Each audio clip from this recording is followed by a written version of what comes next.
Hello बच्चों, कैसे हैं आप सब?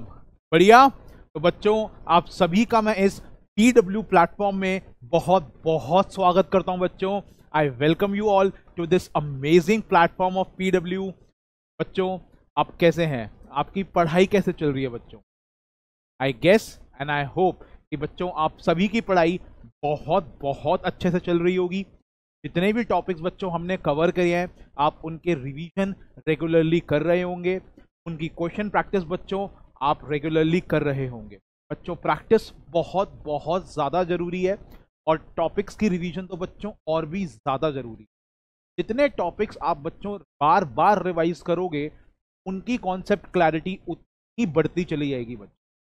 ठीक है बच्चों, आज देखते हैं द्रोणा जेई सीरीज में बच्चों हम आपके लिए क्या लेके आए हैं। तो जैसे आप देख सकते हो कि हम electrostatic potential and capacitance lecture number 7 लेके आए हैं बच्चों।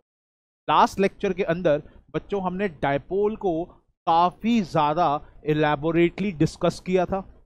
यस एवरीवन, उसमें एक टॉपिक था जो रह गया था और वो टॉपिक था बच्चों short dipole in non uniform electric. Last lecture में बच्चों मैंने आपको 2 क्वेश्चंस होमवर्क भी दिए थे। तो सबसे पहले हम वो 2 क्वेश्चंस डिस्कस करेंगे, उसके बाद हम आगे फिजिक्स के जितने भी टॉपिक्स हैं वो कवर करेंगे। ठीक है बच्चों, तो लेट्स स्टार्ट। तो बच्चों, ये टॉपिक्स जो हैं आज हम कवर करने की कोशिश करेंगे।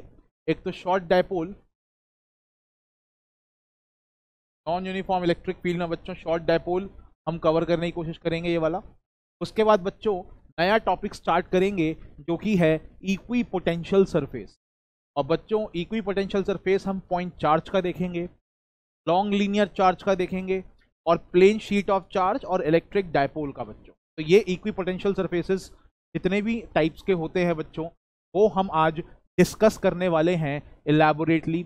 इन पे क्वेश्चंस करने की पूरी पूरी कोशिश करेंगे बच्चों, आज के आज ही। ठीक है, तो लेट्स स्टार्ट। सबसे पहले स्टार्ट करते हैं उन क्वेश्चन से बच्चों, वो होमवर्क क्वेश्चंस जो आपको मैंने लास्ट लेक्चर में दिए थे।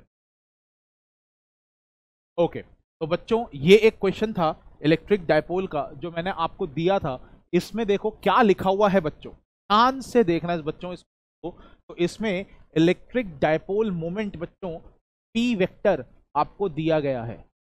ओके बच्चों, और इसको बच्चों हमने कहां प्लेस किया है? इसको हमने प्लेस किया है बच्चों यूनिफॉर्म इलेक्ट्रिक फील्ड में, फॉर्म इलेक्ट्रिक फील्ड में प्लेस किया है। तो बच्चों ये यूनिफॉर्म इलेक्ट्रिक फील्ड क्या होती है ये मैंने आपको लास्ट लेक्चर में भी बताया था। बच्चों यूनिफॉर्म इलेक्ट्रिक फील्ड जो है वो बेसिकली एक ऐसी इलेक्ट्रिक फील्ड है जिसकी वैल्यू, जिसका मैग्नीट्यूड हर जगह सेम है बच्चों। ठीक है ना बच्चों? अभी मैं यहां खड़ा हूं एंड आई कैन फील कि इलेक्ट्रिक फील्ड की वैल्यू बच्चों 2 है। जब बच्चों मैं जगह बदलूंगा अपनी, लेटेस्ट से मैं इधर भी चला गया बच्चों, तो यहाँ पे भी मेरे को वही वैल्यू इलेक्ट्रिक फील्ड की फील होनी बच्चों। अगर मैं कहीं और जाऊंगा तो मेरे को वहां पे भी बच्चों इलेक्ट्रिक फील्ड की सेम वैल्यू फील होनी। ठीक है बच्चों? तो अभी अगर हर जगह इलेक्ट्रिक फील्ड की वैल्यू बच्चों सेम रहेगी, कभी भी चेंज नहीं होगी, कहीं पे भी चेंज नहीं होगी बच्चों, तो ऐसी इलेक्ट्रिक फील्ड को हम यूनिफॉर्म इलेक्ट्रिक फील्ड कहते हैं। ये मैंने आपको लास्ट टाइम बताया था बच्चों। इलेक्ट्रिक फील्ड की जो वैल्यू है 3i कैप 2k कैप दे रखी है, और डायपोल मोमेंट की वैल्यू बच्चों 2i कैप 3j कैप दे रखी है। इसमें बच्चों जहां पे सबसे ज्यादा मिस्टेक करते हैं वो यूनिट्स में करते हैं। आप यहाँ पे देखो माइक्रो कूलम्ब दिया हुआ है बच्चों, माइक्रो कूलम्ब। तो यहाँ पे बच्चों 10 की पावर -6 भी आएगा। सिर्फ यही वैल्यू नहीं होगी 2i कैप और 3j कैप, ये ध्यान देना बच्चों कि यहाँ पे माइक्रो कूलम्ब भी दिया हुआ है। ठीक है बच्चों? तो देखिए 2 ऑप्शंस में हमसे टॉर्क की वैल्यू पूछी गई है और 2 ऑप्शन से बच्चों पोटेंशियल एनर्जी की वैल्यू पूछी गई है। तो हम यहाँ पे दोनों निकाल के देखेंगे। ठीक है बच्चों? तो सबसे पहले टॉर्क की वैल्यू निकालते हैं बच्चों, क्योंकि टॉर्क हमें डायपोल मोमेंट और इलेक्ट्रिक फील्ड बच्चों दोनों ही वेक्टर फॉर्म में दिए गए हैं। Dipole moment and electric field both are given in vector form बच्चों। तो अगर हमें टॉर्क निकालना है बच्चों, तो हमें टॉर्क को वेक्टर फॉर्म में लिखना पड़ेगा। जिसका फॉर्म मैंने आपको लास्ट लेक्चर में बताया था। आप मेरे को सभी बताइए कि वेक्टर फॉर्म टॉर्क का क्या होगा जब हम एक डायपोल को यूनिफॉर्म इलेक्ट्रिक फील्ड में एक्सटर्नल होती है, एक्सटर्नल यूनिफॉर्म इलेक्ट्रिक फील्ड में जब हम डायपोल को बच्चों रख देंगे तो उस पर कितना टॉर्क लगता है? फटाफट बताओ बच्चों, कितना आएगा बच्चों, बताओ। वो आएगा P क्रॉस E। ठीक है बच्चों, तो जो टॉर्क की वैल्यू आएगी बच्चों वेक्टर फॉर्म में, हमने कल पढ़ा था कि P क्रॉस E आएगा। ठीक है बच्चों, अब P वेक्टर को हम यहाँ पे लिखेंगे बच्चों। P वेक्टर कितना है? P वेक्टर है 2i cap plus 3j cap. ठीक है बच्चों, माइक्रो को अभी हम अपने दिमाग में रखेंगे, अभी मैं इसको यहाँ पे लिख नहीं रहा हूँ बच्चों। मेरे को पता है कि माइक्रो का मतलब होता है 10⁻⁻�6। उसको बच्चों मैं अभी अपने माइंड में रख रहा हूँ, मैं बाद में इक्वेशन के अंदर इंट्रोड्यूस करूंगा। ठीक है बच्चों, माइक्रो कूलम को अभी हम ऐसे ही रहने देते हैं। ठीक है बच्चों, मैं अपने माइंड में उसको रख रहा हूँ। इलेक्ट्रिक फील्ड की वैल्यू बच्चों कितनी दे रखी है? 3i cap and 2k cap. 3i cap plus k cap. ठीक है बच्चों, अब यहां पे देखो इलेक्ट्रिक फील्ड में 10⁵ भी है बच्चों। इलेक्ट्रिक फील्ड के अंदर बच्चों 10⁵ है, और यहां पे बच्चों माइक्रो जो है 10⁻⁻6 होता है। तो बच्चों डायपोल मोमेंट में 10⁻⁻6 आ रहा है और इलेक्ट्रिक फील्ड में 10⁵ आ रहा है। तो बच्चों जब आप इन दोनों को मल्टीप्लाई करेंगे तो आप खुद ही बताइए कि क्या आएगा। जब आप 10⁻⁻6 को 10⁵ से मल्टीप्लाई करेंगे तो 10⁻⁻1 आएगा। ठीक है बच्चों, यहां पर मैं मल्टीप्लाइड बाय 10⁻⁻1 भी लिख दूंगा। ओके बच्चों, अब हम इसको कैलकुलेट करते हैं, धीरे धीरे कैलकुलेट करेंगे बच्चों। तो आप यहाँ पे देखो, जब आप 2i कैप को 3i कैप से मल्टीप्लाई करेंगे, क्रॉस प्रोडक्ट लेंगे बच्चों 2i कैप का 3i कैप से। बच्चों जब हम क्रॉस प्रोडक्ट करेंगे तो i क्रॉस i बच्चों ये क्या होता है? 0। ओके बच्चों, तो 2i cap cross product with 3i cap बच्चों 6, 2 इंटू 3 6 आएगा, और यहाँ पे बच्चों i cap cross i cap आएगा। ठीक है बच्चों, प्लस इसी 2i कैप को बच्चों आप 2k कैप से मल्टीप्लाई करेंगे, 4 आएगा बच्चों, और i क्रॉस k आएगा। ठीक है बच्चों, अब हम मल्टीप्लाई करते हैं 3j कैप को। तो बच्चों जब आप 3j कैप को इन दोनों से मल्टीप्लाई करेंगे तो देखते हैं क्या क्या आता है। तो 3 इंटू 3 बच्चों 9 आया, प्लस में 9 j क्रॉस i बच्चों, प्लस में जब आप इस 3 को 2 से मल्टीप्लाई करेंगे 6 j क्रॉस k आएगा, और बच्चों 10⁻⁻1 पूरे से मल्टीप्लाई होगा। ठीक है बच्चों, 10⁻⁻1 इस पूरे से हम मल्टीप्लाई करेंगे।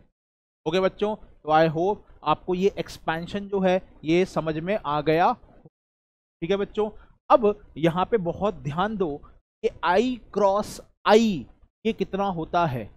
बच्चों आप खुद ही बताओ, हमने वेक्टर्स के अंदर पढ़ा हुआ है कि i cross i, j cross j, k cross k। बच्चों i क्रॉस i दोनों एक्स एक्सिस में है बच्चों, i कैप एक्स एक्सिस की तरफ और ये वाला i कैप भी बच्चों एक्स एक्सिस की तरफ। तो जब आप इनका क्रॉस प्रोडक्ट करेंगे बच्चों, क्रॉस प्रोडक्ट में साइन थीटा आता है, और थीटा बच्चों इन दोनों वेक्टर्स के बीच का एंगल होता है। तो आप खुद देख सकते हैं कि मेरे दोनों हाथों के बीच में एंगल है वो 0 है बच्चों, 0। ओके, मैं बच्चों आपको i क्रॉस i समझा रहा हूं। तो i क्रॉस i में बच्चों जब आप देखेंगे तो दोनों वेक्टर्स बच्चों सेम डायरेक्शन में है, इनके बीच में बच्चों एंगल क्या हो गया? एंगल हो गया 0। तो बच्चों जब क्रॉस प्रोडक्ट में जो साइन थीटा आता है उसमें साइन 0 आएगा। तो बच्चों i क्रॉस i हम यहाँ पे देख सकते हैं कि फिर वो 0 हो जाएगा। ओके बच्चों, अब आप मेरे को ये बताइए कि i क्रॉस k कितना होता है। तो उसके लिए मैं आपकी हेल्प कर देता हूँ, i j k। बच्चों ये एक सर्कल में बनता है कि i cross j k cap के बराबर होगा, j cross k i cap के बराबर होगा, और k cross i J cap के बराबर होगा। ठीक है बच्चों, जब आप आई को जे के साथ क्रॉस करेंगे तो के कैप आएगा। जब आप जे को के के साथ क्रॉस करेंगे बच्चों तो आई कैप आएगा। जब आप के को आई के साथ क्रॉस करेंगे बच्चों तो जे कैप आएगा। अगर आपने ये ऑर्डर बिगाड़ा बच्चों, अगर आप जे को क्रॉस करेंगे आई के साथ, उल्टा जाएंगे बच्चों एरो के, ये जो मैंने एरो बनाया है बच्चों, अगर आप इसके उल्टा जाएंगे, जे क्रॉस आई करेंगे बच्चों अगर आप, तो माइनस के कैप आएगा। अगर आप आई क्रॉस के करोगे बच्चों तो माइनस जे कैप आएगा। अगर आप के क्रॉस जे करोगे बच्चों, उल्टा जा रहा हूं, देखो मैंने जो एरोस बनाए हैं उसके उल्टा जा रहा हूं, अगर आप के क्रॉस जे करोगे बच्चों तो माइनस आई कैप आएगा। अगर आप एरो की डायरेक्शंस में जाएंगे बच्चों, सारी वैल्यूज प्लस में आएंगी। अगर आप इसके ऑपोजिट जाएंगे तो ये माइनस में। ठीक है ना, तो ये वेक्टर प्रोडक्ट जब हम करते हैं, जब हम सीखते हैं, उसमें ये चीज़ सीखते हैं बच्चों। ये जस्ट आपके रिवीजन के लिए मैंने बता दिया। तो बच्चों अब आप खुद देखिए, आई क्रॉस के बोला हुआ है इसने, जब आप आई क्रॉस के करेंगे तो आप यहाँ पे देख सकते हैं कि हम इसके उल्टा जा रहे हैं बच्चों, ऐसे। ठीक है ना बच्चों, आई क्रॉस के जो मैंने बनाया था डायग्राम, हम उसके एरोस के उल्टा जा रहे हैं बच्चों। आई क्रॉस के माइनस जे हो जाएगा, ये चीज़ बच्चों हमारी माइनस जे कैप हो जाएगी। ठीक है ना बच्चों, ये चीज़ कितनी हो जाएगी हमारी, माइनस जे कैप। तो मैं और कलम में लिखता हूं तो ताकि आपको दिखाई दे। ठीक है बच्चों, ये हमारा माइनस जे कैप हो जाएगा बच्चों। ओके, ऐसे ही बच्चों जब जे क्रॉस आई करोगे आप, देखो आप जे क्रॉस आई कर रहे हो, अभी भी इसके उल्टा जा रहे हो बच्चों, जे क्रॉस आई कर रहे हो आप। जब आप जे क्रॉस आई करोगे बच्चों तो माइनस के कैप आएगा। इसकी पूरे की वैल्यू बच्चों माइनस के कैप आएगी। ओके बच्चों, और जब आप जे क्रॉस के करोगे बच्चों, जे क्रॉस के, देखो जे क्रॉस के जो है हमारे इसी डायरेक्शन में, इसी एरो की डायरेक्शन में बच्चों, जे क्रॉस के बच्चों प्लस आई कैप आएगा। इसकी वैल्यू बच्चों हमारी प्लस आई कैप आ जाएगी। ओके बच्चों, तो अब इसको अगर मैं ढंग से लिखूं तो आप यहां पे देखिए जरा, 6 इंटू 0 बच्चों 0 हो गया, 4 इंटू माइनस जे कैप बच्चों माइनस 4 जे कैप हो गया, 9 इंटू माइनस के कैप बच्चों माइनस 9 के कैप हो गया, एंड 6 इंटू आई कैप बच्चों प्लस 6 आई कैप हो गया, एंड डिवाइडेड बाय 10 बच्चों, 10 की पावर -1 का मतलब क्या होता है, होल डिवाइडेड बाय 10। तो आप यहां से देख सकते हैं बच्चों 0.6 आई कैप यहाँ पे भी है और यहाँ पे भी है। ठीक है बच्चों, 6 i cap divided by 10 becomes 0.6 i cap. बच्चों देखो दोनों में है। उसके बाद ये बच्चों जे कैप और के कैप दोनों नेगेटिव हैं, यहाँ पे देखो दोनों पॉजिटिव है, इसका मतलब ये ऑप्शन बच्चों आंसर नहीं। यहाँ पे बच्चों देखो दोनों नेगेटिव में आ रहे हैं और डिवाइड बाय 10 भी आ रहे हैं। ठीक है बच्चों, तो हमारा टॉर्क जो होगा ये आ जाएगा बच्चों। साफ साफ हमें दिख रहा है बच्चों कि हमारा टॉर्क जो है वो ये चीज आ चुकी। ओके बच्चों, तो आपको ये समझ में आ गया कि कैसे सॉल्व किया हमने ये चीज। ओके, तो अब बच्चों आगे बढ़ते हैं, हम पोटेंशियल एनर्जी निकालना सीखते हैं बच्चों। तो दूसरा, जब हम पोटेंशियल एनर्जी निकालेंगे बच्चों, तो मेरे को सबके सब बताओ कि हमने कल ही पोटेंशियल एनर्जी का फॉर्मूला पढ़ा था जो डायपोल के साथ एसोसिएटेड होता है।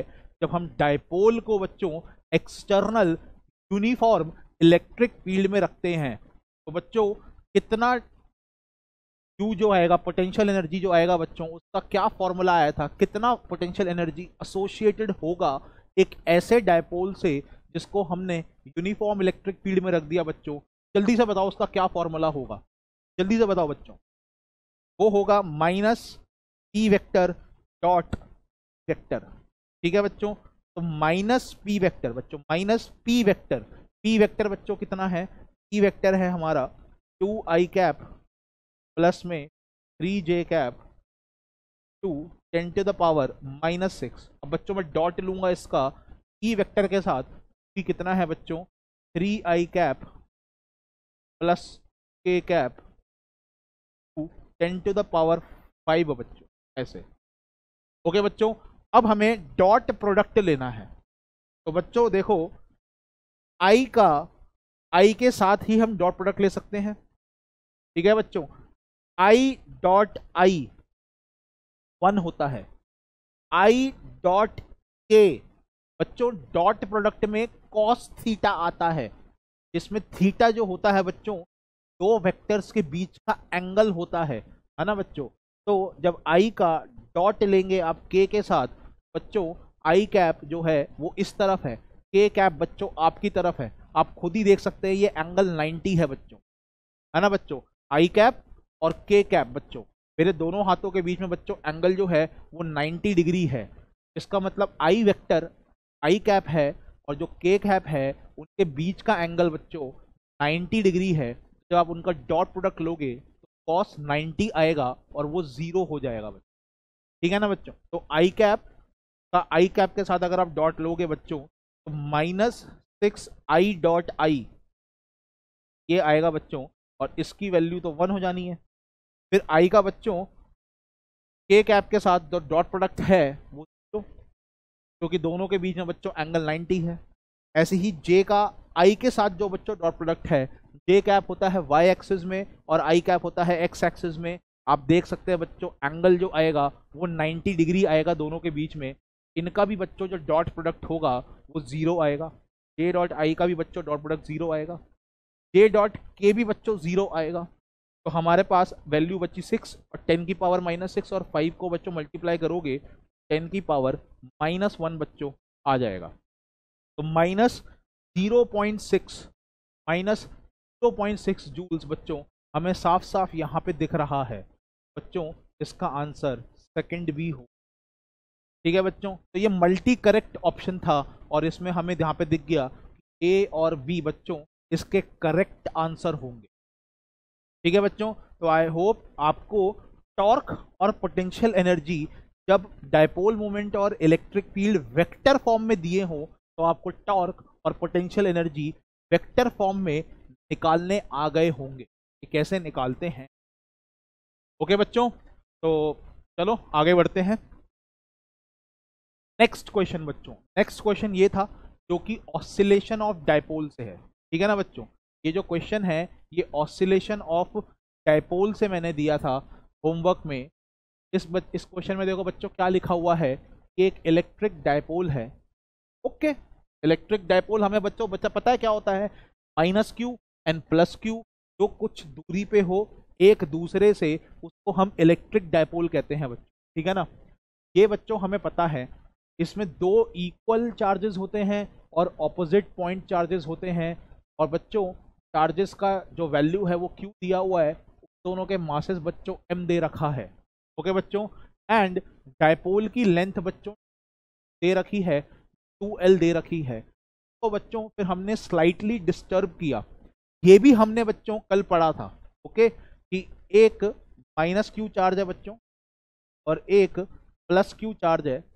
डायपोल मोमेंट बच्चों नेगेटिव से पॉजिटिव चार्ज की तरफ होगा और इसका डायपोल मोमेंट बच्चों जो वैल्यू होगी वो charge into separation 2l। Dipole की लेंथ 2l दे रखी है, डायपोल मोमेंट की वैल्यू बच्चों q इंटू 2l हमारी हो जाएगी। ओके बच्चों, q इंटू 2l जो है वो इसकी वैल्यू होगी।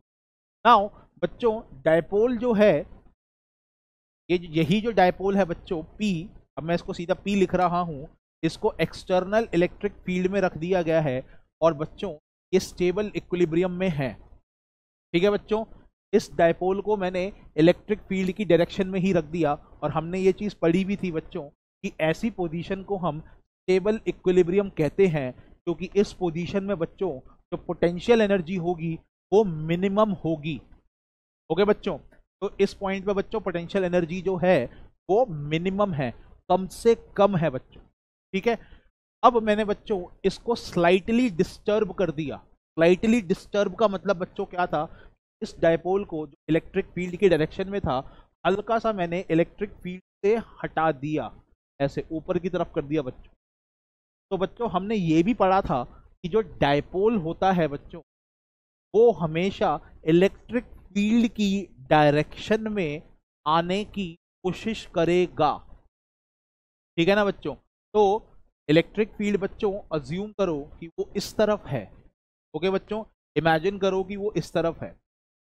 अब मैंने डायपोल को बच्चों ऐसे कर दिया, वो डायपोल जो है वो फटाक से इलेक्ट्रिक फील्ड की डायरेक्शन में आएगा, क्योंकि electric field direction x axis की तरफ है ना। इलेक्ट्रिक फील्ड की डायरेक्शन ये है, ठीक है ना।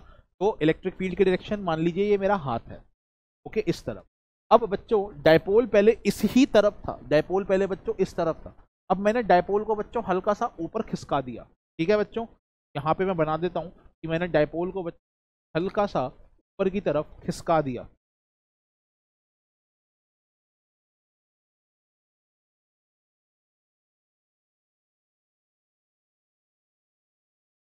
डायपोल इस तरफ था पहले, उसको मैंने हल्का सा ऊपर की तरफ खिसका दिया। कितने एंगल से बच्चों खिसका दिया इसको? थीटा एंगल से।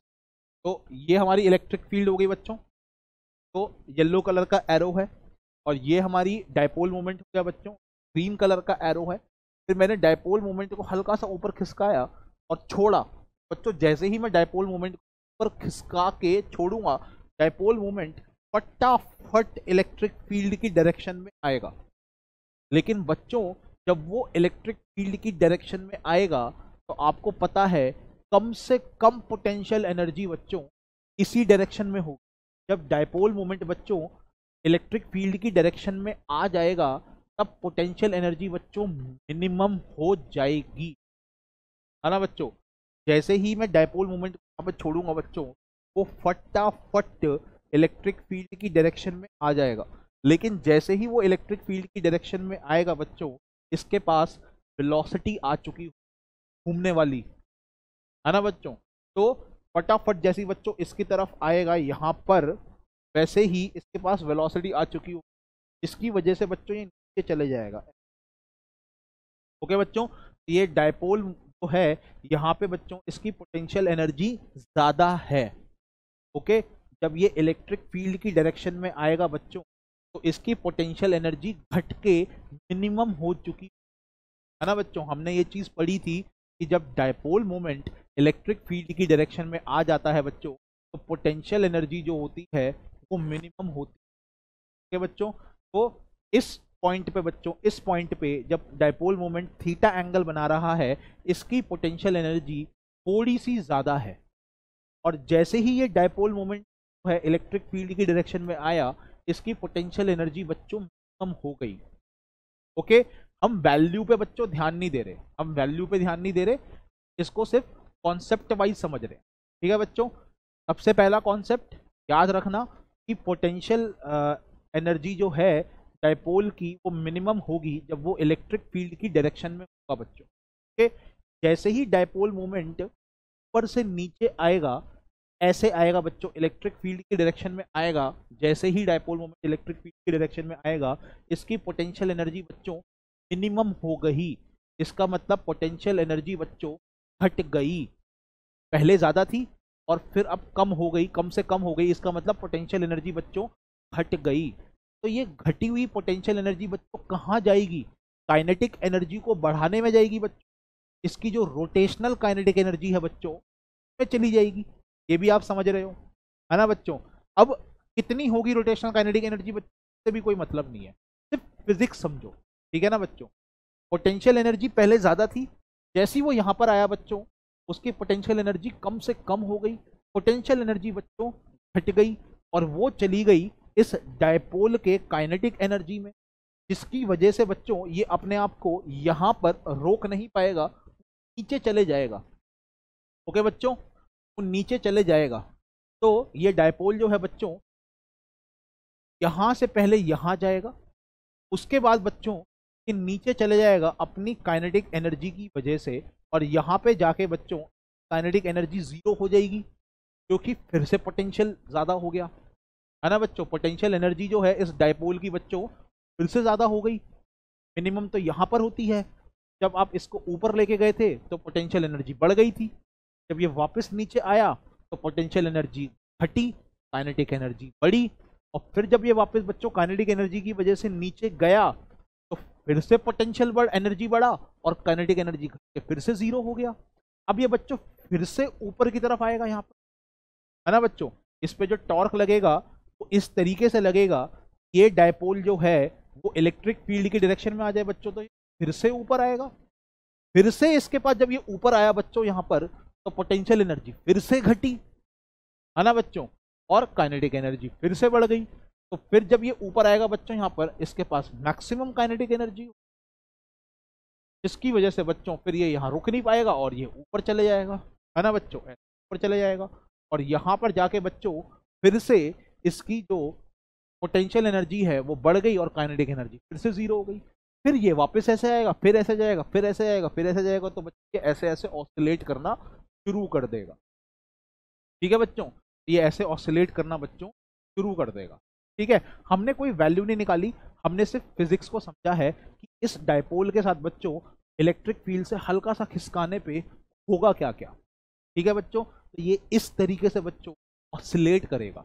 और हमने बच्चों इसका टाइम पीरियड भी निकाला था, और वो टाइम पीरियड बच्चों इसका क्या था, पाई अंडर रूट ऑफ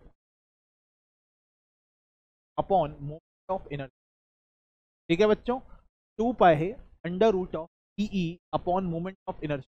बच्चों टाइम पीरियड क्या होता है, ये यहां से यहां तक का टाइम बच्चों, यहां से यहां तक का टाइम, फिर यहां से यहां तक का टाइम, फिर यहां से यहां तक का टाइम, और फिर यहां से यहां तक का टाइम बच्चों। ठीक है ना, ये चारों टाइमों को जब बच्चों जोड़ दोगे तो ये पूरा टाइम पीरियड आएगा। उसके बाद बच्चों पहले डायपोल ऐसे था, फिर ऐसे गया, फिर ऐसे गया, फिर ऐसे गया। तो बच्चों इस पूरे मोशन में कितना टाइम लगा, इतना टाइम लगा। उसके बाद बच्चों ये फिर मोशन रिपीट करेगा, है ना बच्चों। तो टाइम पीरियड क्या होता है, कितना टाइम लगेगा एक साइकिल को कंप्लीट करने में बच्चों। जब हमने डायपोल मूवमेंट को यहां से छोड़ा था बच्चों, तो पहले वो नीचे गया, फिर और नीचे गया, फिर वापस ऊपर आया, और फिर वापस अपनी उस पोजीशन पर आ गया जहां से छोड़ा गया था। अब इसके बाद बच्चों ये साइकिल रिपीट होगी। ओके बच्चों, तो पूरी इस साइकिल को कंप्लीट होने में बच्चों जो टाइम लगेगा उसे हम टाइम पीरियड कहते हैं। और वो टाइम पीरियड बच्चों, ओके, ये हमने फॉर्मूला कल डिराइव किया। ठीक है बच्चों, अब इस क्वेश्चन में देखो क्या बोला गया है। इस क्वेश्चन में ये बोला गया है, मैंने इसको स्लाइटली डिस्टर्ब किया, यहां से बच्चों में ऊपर लेके गया, यहां से बच्चों में ऊपर लेके गया, स्लाइटली डिस्टर्ब करके बच्चों में इस पोजीशन पे ले आया है। ठीक है ना बच्चों, now from its position of stable equilibrium बच्चों मैंने इसको डिस्टर्ब कर दिया। कम से कम बच्चों कितना टाइम लगेगा, कम से कम मिनिमम टाइम कितना लगेगा जब ये वापस अलाइन हो जाएगा इलेक्ट्रिक फील्ड के साथ। ओके बच्चों, जब मैंने इसको यहाँ पे छोड़ा, ये वापस जब इलेक्ट्रिक में आएगा तो बच्चों इसको यहाँ से यहाँ तक का टाइम लगेगा, बस यहाँ से यहाँ तक का टाइम, जो कि 1/4 है पूरे टाइम के। देखो बच्चों 4 पार्ट में मैंने टाइम को बांट दिया ना, यहाँ पे आपको दिख रहा होगा, यहाँ से यहाँ फर्स्ट पार्ट, फिर यहाँ से यहाँ सेकेंड पार्ट, फिर यहाँ से वापस यहाँ थर्ड पार्ट, और फिर यहाँ से वापस यहाँ बच्चों फोर्थ पार्ट। बच्चों इस डायपोल के ऑसिलेशन को मैंने 4 पार्ट में बांटा, इस एक साइकिल को मैंने 4 पार्ट में बांटा। बच्चों ये एक पार्ट है, जब हमने हिलाया वापस इलेक्ट्रिक फील्ड में, जब तक ये अलाइन होगा एक ही पार्ट का टाइम लगेगा बच्चों। तो वो बच्चों जो टाइम है, time minimum time align along electric field, बच्चों साफ साफ समझ में आ रहा है कि वो टाइम पीरियड का बाय 4 होगा, है ना बच्चों। हमें यहाँ पे साफ साफ दिख रहा है कि बच्चों ये टाइम पीरियड का बाय 4 होगा। तो बच्चों ये टाइम जो है ये कितना आएगा, ये टाइम आएगा by 4 under root of E upon I. Okay बच्चों, ये चीज कट के यहाँ पे 2 हो गई। अब बच्चों देखो यहाँ पे हमें पी ई की वैल्यू अभी लिखनी है ना बच्चों। तो पी की वैल्यू बच्चों कितनी है, वैल्यू कितनी है हम ये देखते हैं। पी की वैल्यू बच्चों है Q इंटू एल, और इलेक्ट्रिक फील्ड की वैल्यू बच्चों ई है। अब हमें आई की वैल्यू लिखनी है। ठीक है बच्चों, मोमेंट ऑफ इनर्शिया हमें लिखना है। तो बच्चों हमें ये चीज़ पता है, तो मोमेंट ऑफ इनर्शिया होता है वो हम सेंटर ऑफ मास के अबाउट निकालेंगे बच्चों। ठीक है ना, ये डायपोल को मैंने कोने से हिला दिया बच्चों, ये सेंटर से हिल रहा है। ये डायपोल आप ऐसे मान लो, ये डायपोल थोड़ा सा और बड़ा कर दो। पहले हमने बच्चों डायपोल को ऐसे किया और फिर ऐसे। ठीक है बच्चों, पहले ऐसे था, फिर ऐसे हुआ, फिर ऐसे हुआ, ऐसे ऐसे ऐसे ऑसिलेट कर रहा है। ठीक है ना, सेंटर ऑफ मास के अबाउट बच्चों डायपोल जो है ऑसिलेट करेगा, ऑसिलेट करेगा बच्चों सेंटर ऑफ मास के अबाउट। ये इसका जो मास है बच्चों m है, इसका जो मास है बच्चों m है, ये जो डिस्टेंस है बच्चों एल है, ये जो डिस्टेंस है बच्चों एल है। मोमेंट ऑफ इनर्शिया हमने निकालना सीखा हुआ है बच्चों, मास इनटू परपेंडिकुलर डिस्टेंस का स्क्वायर। जिसके अबाउट बच्चों वो घूम रहा है, मास का इस पॉइंट से परपेंडिकुलर डिस्टेंस कितना है बच्चों, वैसे ही इस मास का भी बच्चों इस हिंज से परपेंडिकुलर डिस्टेंस कितना है, वो भी है ml स्क्वायर। ओके बच्चों, तो यहाँ पे जो आई है बच्चों वो 2ml स्क्वायर आ गया। ठीक है बच्चों, जो आई है वो 2ml स्क्वायर आ गया। तो बच्चों यहाँ पे जो आई है उसको मैं क्या लिखूंगा, 2ml स्क्वायर। तो बच्चों यहाँ पे l से l कट जाएगा, 2 से बच्चों 2 कट जाएगा, तो जो टाइम आएगा बच्चों π/2 QE अपॉन ml आएगा। मैंने फॉर्मूला, अच्छा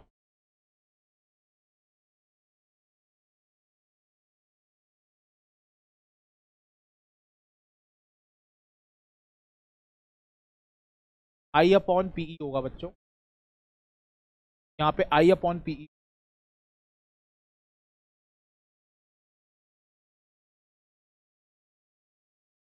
ऐसे बच्चों वहां पे भी उल्टा ही आएगा।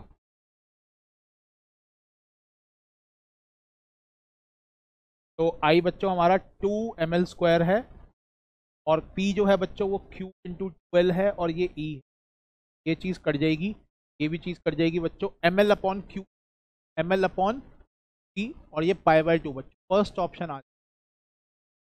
ओके बच्चों, ये चीज़ है, तो हमारा फर्स्ट ऑप्शन आ गया। ये फॉर्मूला है हमारा, इस फॉर्मूले के बेसिस पे बच्चों सीधा सीधा हमारा क्वेश्चन जो है वो हो गया। ओके बच्चों, तो आई होप आपको जो डायपोल का जो बच्चों ये ऑसिलेशन है ये चीज़ समझ में आ गई होगी। ओके बच्चों, ये चीज़ हमने 11th के एसएचएम में पढ़ी है कि कोई भी चीज़ बच्चों कैसे ऑसिलेट करती है। ओके, तो फिर भी मैंने आपके रिवीजन के लिए थोड़ा सा बताया ताकि आपकी थोड़ी याददाश्त जो है वो थोड़ी सी ताज़ा हो जाए और आप इस क्वेश्चन को समझ पाओ, और फिर इसी तरीके के आने वाले और भी क्वेश्चन उनको आप आसानी से कर पाओ। ठीक है बच्चों, चलो तो अब हम जो हमारा होमवर्क था बच्चों वो हमने कर लिया। ओके, अब आ जाते हैं हम, एक टॉपिक रह गया था डायपोल मोमेंट का बच्चों। डायपोल मोमेंट का जो बच्चों टॉपिक रह गया था ये था कि जब हम एक छोटे से डायपोल को, शॉर्ट डायपोल, एक uniform non uniform electric field में रख देते हैं बच्चों। यहाँ पे नॉन लिखा हुआ बच्चों, इसका बहुत बहुत ज्यादा ध्यान देना। यूनिफॉर्म इलेक्ट्रिक फील्ड बच्चों क्या थी कि हर जगह बच्चों उस वैल्यू जो थी वो सेम थी। नॉन यूनिफॉर्म का मतलब बच्चों क्या हो जाएगा कि किसी भी पॉइंट पे बच्चों जब आप जाओगे तो आपको हर जगह इलेक्ट्रिक फील्ड की जो वैल्यू है बच्चों वो अलग अलग महसूस हो सकती है। जब हर जगह बच्चों इलेक्ट्रिक फील्ड की वैल्यू अलग अलग होगी तो हम इलेक्ट्रिक फील्ड बच्चों बोलेंगे कि वो नॉन यूनिफॉर्म इलेक्ट्रिक फील्ड है बच्चों। ओके, तो ये एक नॉन यूनिफॉर्म इलेक्ट्रिक फील्ड है और वो बच्चों हमने देख लिया। ओके, तो अब हम नॉन यूनिफॉर्म को इलेक्ट्रिक फील्ड को बच्चों कैसे बनाएंगे। नॉन यूनिफॉर्म बच्चे जो इलेक्ट्रिक फील्ड होंगी वो स्पेस है ना बच्चों, स्पेशियस नहीं होगी, के बीच में बच्चों ऐसे डिस्टेंस बढ़ता चले जाएगा। ओके बच्चों, ये चीज़ है, काम करते हैं, ऐसे बना देता हूँ।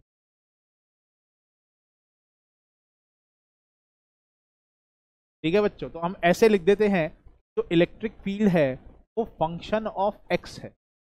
ओके बच्चों, इलेक्ट्रिक फील्ड जो है लेटस से समझने के लिए बच्चों वो फंक्शन ऑफ एक्स है। अलग अलग एक्स की वैल्यू पे बच्चों इलेक्ट्रिक फील्ड जो है वो अलग अलग है।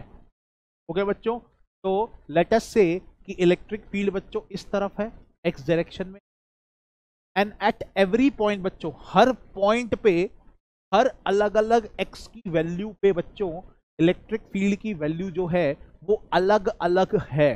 अलग अलग जगह अलग अलग एक्स पे इलेक्ट्रिक फील्ड की वैल्यू बच्चों अलग अलग है। तो हम इलेक्ट्रिक को बोल सकते हैं, इस इलेक्ट्रिक फील्ड को बच्चों बोल सकते हैं कि एक नॉन यूनिफॉर्म इलेक्ट्रिक फील्ड है बच्चों। ठीक है ना, यहाँ पे मैंने एक इलेक्ट्रिक फील्ड बना दी एक्स डायरेक्शन में और उसकी वैल्यू हर जगह अलग अलग है।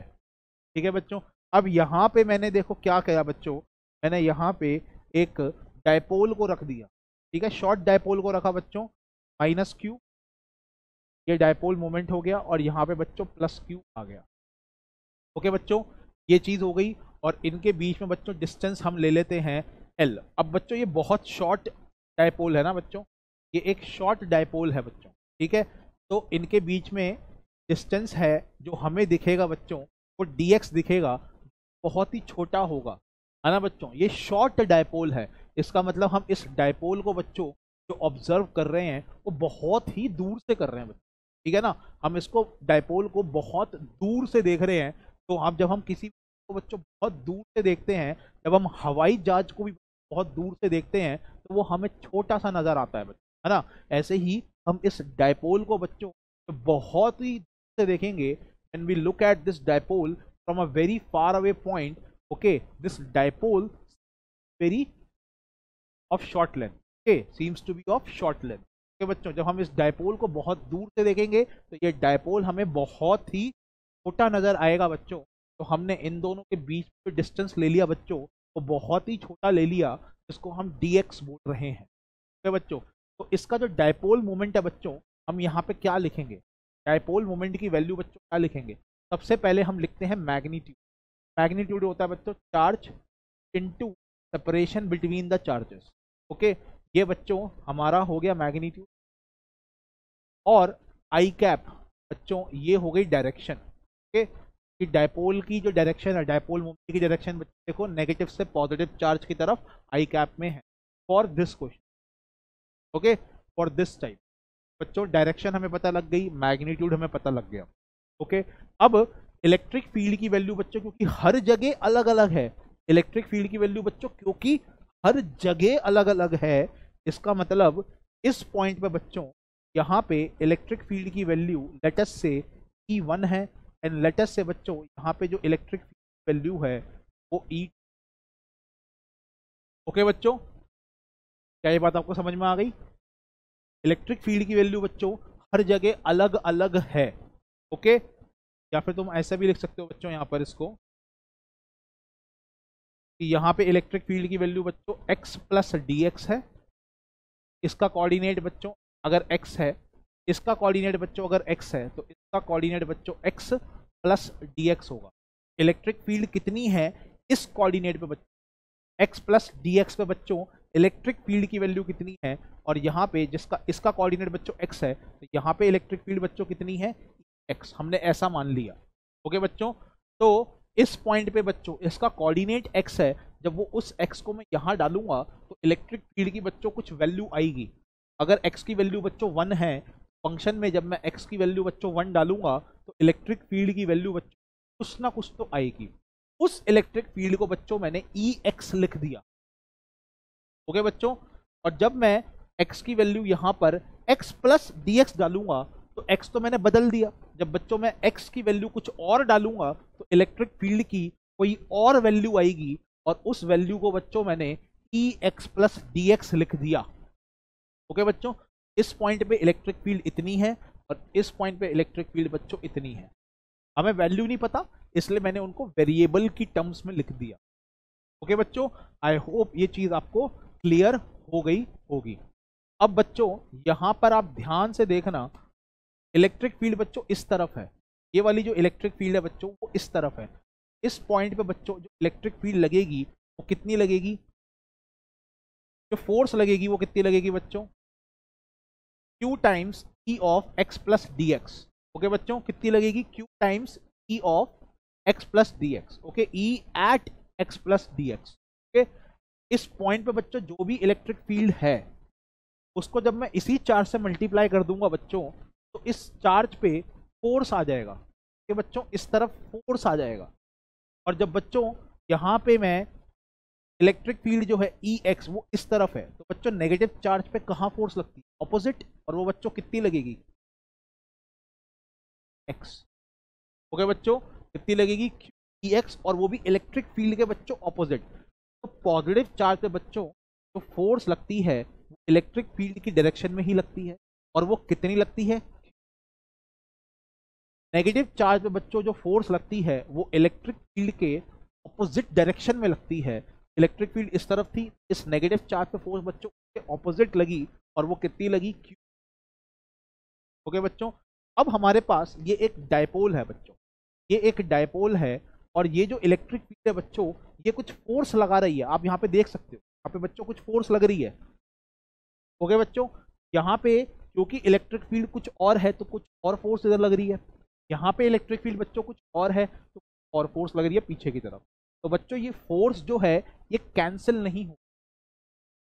यूनिफॉर्म इलेक्ट्रिक फील्ड के अंदर बच्चों क्या होता था, यूनिफॉर्म इलेक्ट्रिक फील्ड में जितनी फोर्स बच्चों इधर लगेगी उतनी ही फोर्स इधर लगेगी, क्योंकि दोनों तरफ इलेक्ट्रिक फील्ड सेम थी, है ना बच्चों। यूनिफॉर्म इलेक्ट्रिक फील्ड में हर जगह इलेक्ट्रिक फील्ड बच्चों सेम थी। इसीलिए दोनों चार्जेस पे ऑपोजिट डायरेक्शन में बराबर फोर्स लगती थी और हम बोलते थे कि नेट फोर्स बच्चों जो है। लेकिन यहां पे बच्चों नेट फोर्स तो नहीं। ओके बच्चों, अगर आप नेट फोर्स निकालोगे बच्चों, नेट फोर्स बच्चों आप क्या बोलोगे, ये वाली फोर्स जो राइट में लग रही है एक्स प्लस डी एक्स बच्चों, आई कैप, ये फोर्स बच्चों राइट में लगी और ये फोर्स बच्चों कहां लगी, लेफ्ट में, माइनस एक्स आई कैप। ओके बच्चों, तो ये जो है बच्चों, ये हमारी नेट फोर्स हो गई जो इस डायपोल मोमेंट पे लग रही है जब हमने इसको रखा बच्चों नॉन यूनिफॉर्म इलेक्ट्रिक फील्ड में, जहां दोनों पॉइंट्स पे इलेक्ट्रिक वैल्यू अलग अलग है। जब इलेक्ट्रिक फील्ड की वैल्यू अलग अलग है, ये जो फोर्स लगाएंगे उनकी वैल्यूज भी बच्चों अलग अलग हो जाएगी, इसलिए नेट फोर्स आ जाएगी। ओके बच्चों, यहाँ पे इसको सॉल्व करो, टू कॉमन ले लोगे बच्चों, यहाँ पे कितना आ जाएगा बस, x plus d x minus. Okay बच्चों, एक काम करते हैं, इसको dx से डिवाइड भी करते हैं और dx से मल्टीप्लाई भी करते हैं। ये मैं कर सकता हूं बच्चों, है ना। तो इस चीज को बताओ बच्चों, इस चीज को आप क्या बोलोगे, इस चीज को बच्चों आप क्या बोलोगे, ये मैंने किसका डिफरेंस लिया है, ये मैंने डिफरेंस लिया है बच्चों दो वैल्यूज का ऑफ इलेक्ट्रिक फील्ड। तो बच्चों मैं इसको लिख सकता हूं डी ई एक्स डायरेक्शन में बच्चों जो इलेक्ट्रिक फील्ड है उसका डिफरेंस ले रहा हूं मैं। ओके बच्चों, तो dx बच्चों बहुत छोटा डिस्टेंस है, ये जो dx है ये बहुत छोटा डिस्टेंस है। ओके बच्चों, यहाँ पे जो इलेक्ट्रिक फील्ड थी वो ex थी और यहाँ पे जो बच्चों इलेक्ट्रिक फील्ड है वो ex प्लस dx है। हल्का सा बच्चों में आगे बढ़ा और इलेक्ट्रिक फील्ड हल्का सा चेंज हो गई, तो वो कितना चेंज हुई बच्चों, उसको डी लिखेंगे यहाँ पे, डिफरेंस ऑफ इलेक्ट्रिक फील्ड बच्चों, ठीक है ना। इसको बच्चों मैं यहाँ पे क्या लिख सकता हूँ, आई कैप भी हम साइड में ले लेते हैं। इसको बच्चों मैं क्या लिख सकता हूँ, देखो Q इंटू डी एक्स को मैं अलग से लिखता हूँ, Q इंटू डी एक्स को बच्चों हम यहाँ पे अलग से लिख लेते हैं। और इसको बच्चों मैं क्या लिख सकता हूँ, मैं लिख सकता हूँ डी ई डिवाइडेड बाय बच्चों, इसको क्या लिख सकते हैं, इसको लिख सकते हैं बच्चों हम डी एक्स। तो बच्चों क्या ये बात आपको समझ में आई, इसको बच्चों मैं कैसे लिख रहा हूँ, Q into D x into इस चीज को बच्चों मैंने डी लिखा और यहाँ पे डी से डिवाइड कर दिया बच्चों, ये डी बाय डी हो गया। ओके बच्चों, ये डी एक्स अपॉन डी हो गया। और बच्चों Q इंटू डी को मैं क्या लिख सकता हूँ, मैं इसको लिख सकता हूँ बच्चों डायपोल मोमेंट। डायपोल मोमेंट का डायरेक्शन है बच्चों, वैल्यू, सॉरी डायपोल मोमेंट का बच्चों ये वैल्यू है। ओके बच्चों, तो dipole moment in D x by D बच्चों हमारा नेट एक्सटर्नल फोर्स आ गया, आई कैप तो रहेगा ही रहेगा, वेक्टर फॉर्म आ गई हमारे पास, पूरी की पूरी फोर्स जो हम निकाल सकते हैं नॉन यूनिफॉर्म इलेक्ट्रिक फील्ड में बच्चों एक डायपोल पे, वो ये वैल्यू आएगी। ओके बच्चों, तो इसको हम अगर बहुत अच्छे और साफ तरीके से लिखे बच्चों, तो हम यहाँ पे लिख सकते हैं कि फोर्स है बच्चों कितनी है, into D x upon D x. Okay बच्चों, और उसकी वैल्यू जो आएगी बच्चों वो कितनी आएगी, dipole moment into D x upon D x. Okay बच्चों, ये चीज जो है ये हमारी इलेक्ट्रोस्टैटिक फोर्स लगेगी बच्चों, electric field non uniform electric field तो डायपोल पे बच्चों फोर्स लगाएगी वो ये लगाएगी। ओके बच्चों, बहुत ही साफ तरीके से बच्चों में लिख के दे दिया। ओके, तो आई होप ये चीज बच्चों आपको जो है क्लियर हो गई होगी, है ना बच्चों। ये है क्या, और ये बच्चों हमने सिर्फ मैग्नीट्यूड निकाला है, ये बच्चों हमने सिर्फ क्या निकाला है, मैग्नीट्यूड निकाला है बच्चों। ओके, अब इसमें इसको एक और फॉर्म में लिख सकते हैं बच्चों, ठीक है, और वो फॉर्म क्या है वो मैं आपको अब नेक्स्ट पेज पे बताता हूं। तो आई होप आपको ये जो चीज है बच्चों, ये सारी की सारी जो चीज है ये आपको प्रॉपरली समझ में आ गई होगी, ठीक है। एक बार इसको समराइज कर लेते हैं, बहुत संक्षेप में और बहुत ही छोटे तरीके से समझ लेते हैं बच्चों। मैंने सबसे पहले क्या बोला, सबसे पहले बच्चों मैंने ये बोला कि एक नॉन इलेक्ट्रिक फील्ड है, नॉन यूनिफॉर्म इलेक्ट्रिक फील्ड है का मतलब अलग अलग जगह पर इलेक्ट्रिक फील्ड की वैल्यू अलग अलग है। ये हो गई पहली बात। अब बच्चों दूसरी बात, ऐसी इलेक्ट्रिक फील्ड में हमने बच्चों एक डायपोल मोमेंट रख दिया। ओके बच्चों, ये हमारी दूसरी बात हो गई। अब आते हैं तीसरी बात में बच्चों, डायपोल मोमेंट में एक नेगेटिव चार्ज होता है और एक पॉजिटिव चार्ज होते हैं, दोनों बराबर वैल्यू के। ओके बच्चों, ये हमारी तीसरी बात है। चौथी बात बच्चों ये है कि पॉजिटिव चार्ज पे बच्चों जो फोर्स लगेगी वो इलेक्ट्रिक फील्ड की डायरेक्शन में लगेगी, और नेगेटिव चार्ज पे बच्चों जो फोर्स लगेगी वो इलेक्ट्रिक फील्ड के ऑपोजिट लगेगी। ठीक है बच्चों, चौथी बात मैंने ये कही। पांचवी बात बच्चों ये है कि पॉजिटिव चार्ज पे इस डायरेक्शन में लगने वाली फोर्स और नेगेटिव चार्ज में इस डायरेक्शन में लगने वाली फोर्स बच्चों, दोनों फोर्सेस का जो वैल्यू होगा वो सेम नहीं होगा, वो अलग अलग होगा, क्योंकि इलेक्ट्रिक फील्ड की वैल्यू बच्चों दोनों पॉइंट्स पे अलग अलग है। ओके बच्चों, तो पांचवी बात अब ये आई, इस पे नेट फोर्स लग जाएगा।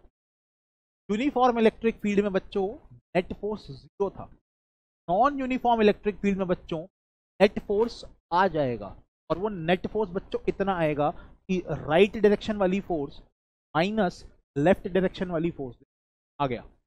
इसमें बच्चों क्यू कॉमन ले लेंगे, फिर ये चीज आ जाएगी, इसको हम डिफरेंस ऑफ इलेक्ट्रिक फील्ड बोलेंगे, इसको डीएक्स बोलेंगे बच्चों। इनटू डीएक्स को हम डायपोल मोमेंट का मैग्नीट्यूड बोल देंगे, इससे हमारी फोर्स क्या आ गई। Okay, this is the force on dipole in non uniform electric.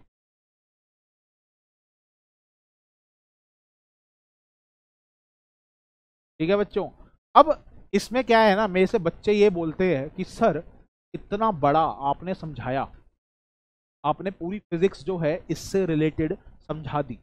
मैं कहता हूं ओके सर, जब ये क्वेश्चन आएगा तो इसको फटाफट हम कैसे सॉल्व करें।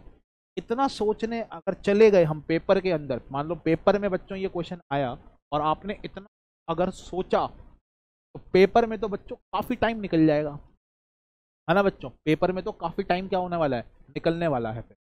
ठीक है, तो ये बच्चों मैंने जो आपको समझाया है ये सिर्फ फिजिक्स समझाई है कि हो क्या रहा है एक्चुअली। ठीक है बच्चों, क्वेश्चन कैसे सॉल्व करेंगे फटाफट, वो तो ये फॉर्मूला याद करके करेंगे ना बच्चों, into D x by d x, है ना बच्चों। इसी फॉर्मूले को मैं एक और तरीके से बच्चों निकालने वाला हूं। ठीक है बच्चों, और वो क्या तरीका है वो देखिए बच्चों, कैसे मैंने इसको फॉर्मूले को और निकालने वाला हूं बच्चों। सेकंड मेथड क्या है देखो, सेकंड मेथड बच्चों क्या है, सेकंड मेथड ये है, हमने पढ़ा था बच्चों इलेक्ट्रिक फील्ड होती है, इलेक्ट्रोस्टैटिक फील्ड जो बच्चों होती है वो होता है minus of del V upon del x. अगर एक्स डायरेक्शन में बात करें बच्चों, एक्स डायरेक्शन वाली जो इलेक्ट्रिक फील्ड होती है वो minus of del V by del x होता है। यस बच्चों, हमने ये रिलेशन पढ़ा था, है ना बच्चों।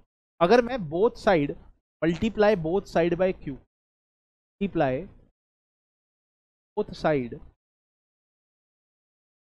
बाय सम चार्ज, ओके बच्चों, यहाँ पे q इंटू एक्स आ जाएगा to minus of del by del x into आ जाएगा। इसको बच्चों हम कहेंगे इलेक्ट्रोस्टैटिक फोर्स। ठीक है बच्चों, और इसको हम क्या बोलेंगे, minus of del U by del x. ठीक है बच्चों, ये जो टू वी को हमने यू लिख दिया, वो ये चीज आ गई। ठीक है ना बच्चों। तो कंजर्वेटिव फोर्स जो कि इस केस में इलेक्ट्रोस्टैटिक फोर्स है, उसको हम सीधा कैसे निकाल सकते हैं बच्चों, minus of del you by del x से। ठीक है बच्चों। तो अगर आपको किसी भी चीज पर कितनी कंजर्वेटिव फोर्स लग रही है, अगर आपको ये निकालना हो तो उसकी पोटेंशियल एनर्जी को बच्चों डिफरेंशिएट मार दो विद अ माइनस साइन, आपके पास इलेक्ट्रोस्टैटिक फोर्स की वैल्यू आ जाएगी। ठीक है, तो ये हमारा सेकंड मेथड है। तो अब यहां पे ध्यान से देखो, ये बच्चों हमारी नॉन यूनिफॉर्म इलेक्ट्रिक फील्ड हो गई। ओके, और इसमें बच्चों मैंने एक शॉर्ट डायपोल को रख दिया। तो बच्चों जब भी हम डायपोल को यूनिफॉर्म या नॉन यूनिफॉर्म इलेक्ट्रिक फील्ड में रखेंगे, इसकी पोटेंशियल एनर्जी बच्चों कैसे निकालेंगे, माइनस पी डॉट ई। पी बच्चों हमारा डायपोल मोमेंट हो गया, जिसकी पोटेंशियल एनर्जी हमें निकालनी है, और ई बच्चों वो एक्सटर्नल इलेक्ट्रिक फील्ड हो गई, यूनिफॉर्म या फिर नॉन यूनिफॉर्म, जिसमें इस डायपोल की इलेक्ट्रिक फील्ड निकालनी है। ठीक है ना बच्चों। तो डायपोल मोमेंट हो गया, जिसकी पोटेंशियल एनर्जी बच्चों हमें निकालनी है, और ये जो ई है ये वो इलेक्ट्रिक फील्ड है जिसके अंदर इस डायपोल की पोटेंशियल एनर्जी निकाल। ठीक है बच्चों। तो हमने ये वाला फॉर्मूला भी पढ़ा था, equal to minus of P dot E. Yes और नो बच्चों। अब हम सीधा सीधा फोर्स कैसे निकाल सकते हैं, कंजर्वेटिव फोर्स बोलो, इस केस में बच्चों इलेक्ट्रोस्टैटिक फोर्स वो भी बोल सकते हो, और वो बच्चों कितना आएगा, minus of del U by del x. बच्चों यहाँ पे u को आप क्या रख दोगे, माइनस ऑफ ई डॉट ई।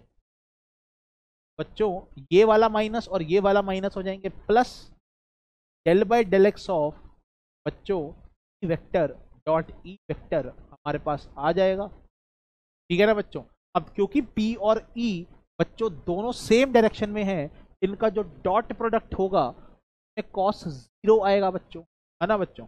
यहाँ पे प्लस में del by del x of P का मैग्नीट्यूड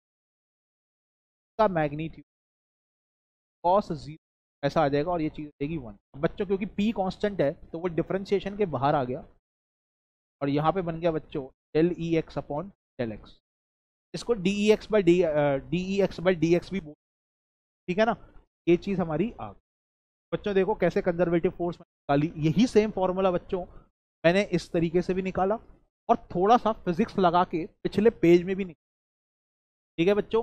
ये फॉर्मूला जो है आप इसको याद कर सकते हो कि पोटेंशियल एनर्जी जो होती है डायपोल की किसी भी इलेक्ट्रिक फील्ड में बच्चों, वो माइनस पी डॉट ई, और जब आप उस पोटेंशियल एनर्जी को डिफरेंशिएट मारते हो minus of del you by del x, या minus of del you by del y, या minus of del you by del z, ये जो फोर्स आएगी ये एक्स डायरेक्शन में फोर्स आएगी कि आपने इसको एक्स के रिस्पेक्ट में डिफरेंशिएट किया। अगर आपको ये देखना है कि वाई डायरेक्शन में कितनी फोर्स लग रही है तो आप इसको वाई के रिस्पेक्ट में डिफरेंशिएट करिए। अगर आपको देखना बच्चों जेड डायरेक्शन में कितनी फोर्स लग रही है तो इसको आप जेड डायरेक्शन में डिफरेंशिएट, ये चीज़ है। नॉर्मली क्वेश्चन बच्चों सिर्फ एक्स डायरेक्शन वाले ही आएंगे, इसलिए मैंने आपको ये चीज़ बताई है। ओके बच्चों, आई होप ये चीज़ आपको जो है क्लियर हो गई होगी। दो तरीके हैं बच्चों निकालने के। ठीक है, ये हमारा सेकंड मेथड है बच्चों, यहाँ से यहाँ। ओके, तो फर्स्ट मेथड और सेकंड मेथड बच्चों दोनों से मैंने सेम फॉर्मूला निकाला है, और अब हम इसके क्वेश्चंस करने वाले हैं। ठीक है बच्चों। पहला क्वेश्चन जो है, जो कि बहुत फेमस क्वेश्चन है बच्चों, वो मैं करवा देता हूँ आपको। बच्चों ये बहुत ही फेमस क्वेश्चन है। ठीक है ना बच्चों, फेमस मतलब आपको हर किताब हर लेक्चर में आपको ये चीज़ दिखाई देगी डायपोल के। क्वेश्चन क्या है बच्चों कि ये एक डायपोल मोमेंट है इस P1, और बच्चों इसी लाइन पे एक और डायपोल है जिसका डायपोल मोमेंट बच्चों, ओके बच्चों, तो ये एक डायपोल है जिसका डायपोल मोमेंट बच्चों P1 है, और ये एक और डायपोल है बच्चों जिसका डायपोल मोमेंट, ठीक है बच्चों, इनके सेंटर्स के बीच का जो डिस्टेंस है बच्चों, इनके सेंटर्स के बीच का डिस्टेंस है वो लेटस से r है। आप इसको x भी लिख सकते हैं क्योंकि हम इसको x डायरेक्शन में बना रहे हैं। ठीक है ना बच्चों, फिलहाल मैंने r लिख दिया। ठीक है बच्चों, तो ये इन दोनों के बीच का जो डिस्टेंस है बच्चों वो मैंने आर ले लिया। अब क्वेश्चन क्या है, find force on second dipole due to electric field of first dipole. Okay बच्चों, यहां पे बच्चों ध्यान से देखिए, ये जो डायपोल 1 है इसकी एक एक्सियल पॉइंट है बच्चों, ये वाला जो पॉइंट है बच्चों, ये एक्सियल पॉइंट है इस डायपोल का। ठीक है बच्चों, ये डायपोल इस एक्सियल पॉइंट पे इलेक्ट्रिक फील्ड क्रिएट करेगा। इस डायपोल की वजह से इस पॉइंट पे बच्चों एक इलेक्ट्रिक फील्ड आएगी, है ना बच्चों। और वो इलेक्ट्रिक फील्ड बच्चों यूनिफॉर्म नहीं होगी, वो नॉन यूनिफॉर्म होगी। ओके बच्चों, अभी बताऊंगा थोड़ी देर में क्यों वो नॉन यूनिफॉर्म होगी। और बच्चों वो इलेक्ट्रिक फील्ड के अंदर ये दूसरा डायपोल रखा हुआ है। ओके बच्चों, तो इस दूसरा डायपोल, जो ये दूसरा डायपोल है जो कि एक्सटर्नल इलेक्ट्रिक फील्ड में रखा गया है, जो कि इसकी इलेक्ट्रिक फील्ड है, वो इलेक्ट्रिक फील्ड बच्चों इस डायपोल पे फोर्स लगाएगी। नॉन यूनिफॉर्म इलेक्ट्रिक फील्ड में बच्चों ये डायपोल रख दिया गया है, तो बच्चों इस पे वो non uniform electric field force लगाएगी। वो फोर्स हमें बच्चों निकालनी है। ठीक है, तो बहुत सिंपल तरीका बच्चों, सबसे पहले बात तो हमें फोर्स इस पे निकालनी है ना बच्चों। तो सोल्यूशन हम यहीं से स्टार्ट करते हैं कि second dipole is placed in electric field of first dipole। तो बच्चों इलेक्ट्रिक फील्ड ऑफ P1 मतलब इलेक्ट्रिक फील्ड कितनी है फर्स्ट डायपोल की बच्चों, क्योंकि ये एक्सियल पॉइंट है, तो खुद से बताओ बच्चों कितनी होगी, 2kp bye are cube. P1 आएगा बच्चों 2kp1 अपॉन आर क्यूब। बच्चों 2 जो है वो कभी जिंदगी में चेंज नहीं होगा, वो कांस्टेंट है।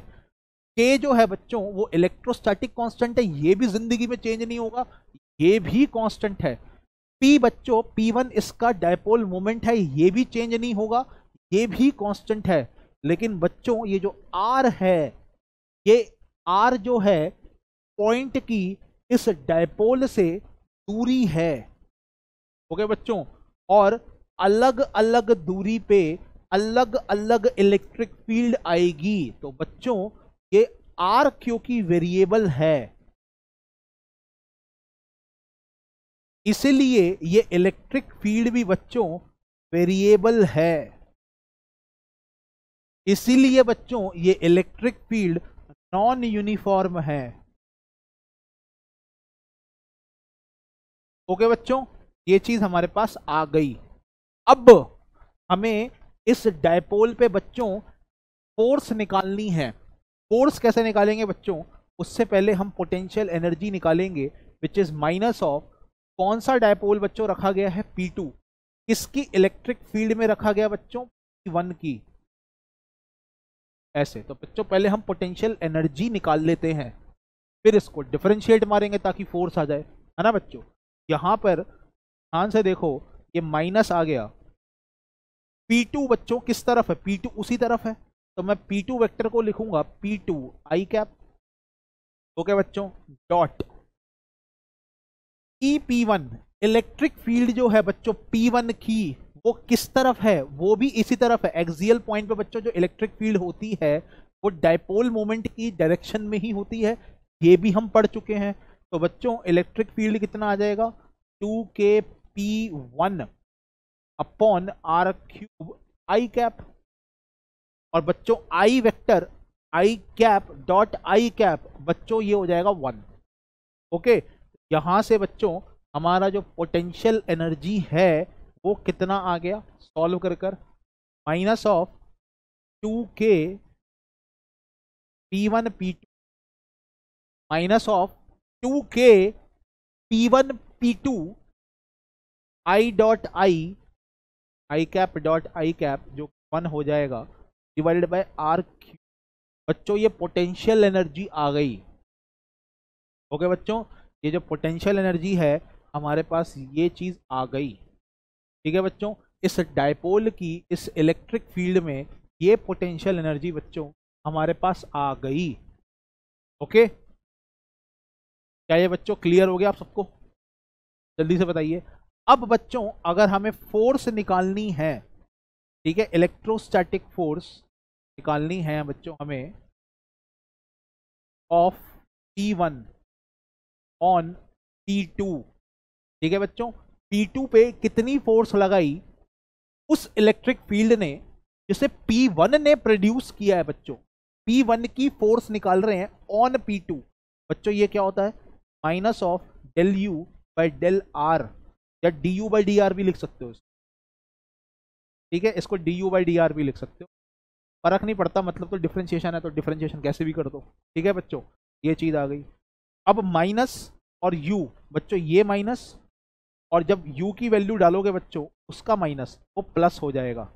अब del you by del r करना है बच्चों, तो डिफरेंशिएशन में 2 बाहर आ जाएगा, k बाहर आ जाएगा, P1 बाहर आ जाएगा बच्चों, बाहर आ जाएगा, del by del r of d by d r of 1 upon r cube आएगा बच्चों।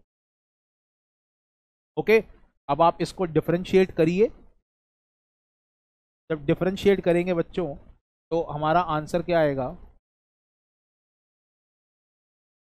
-6 k P1 अपॉन आर की पावर 4। बच्चों ये हमारी इलेक्ट्रोस्टैटिक फोर्स आ गई डिफरेंशिएट करने के बाद। ओके, इस डिफरेंशिएशन में बच्चों मैं आपको नहीं बताऊंगा कि डिफरेंशिएशन करना कैसे है। ठीक है बच्चों, क्योंकि ये डिफरेंशिएशन बहुत सिंपल है ना बच्चों।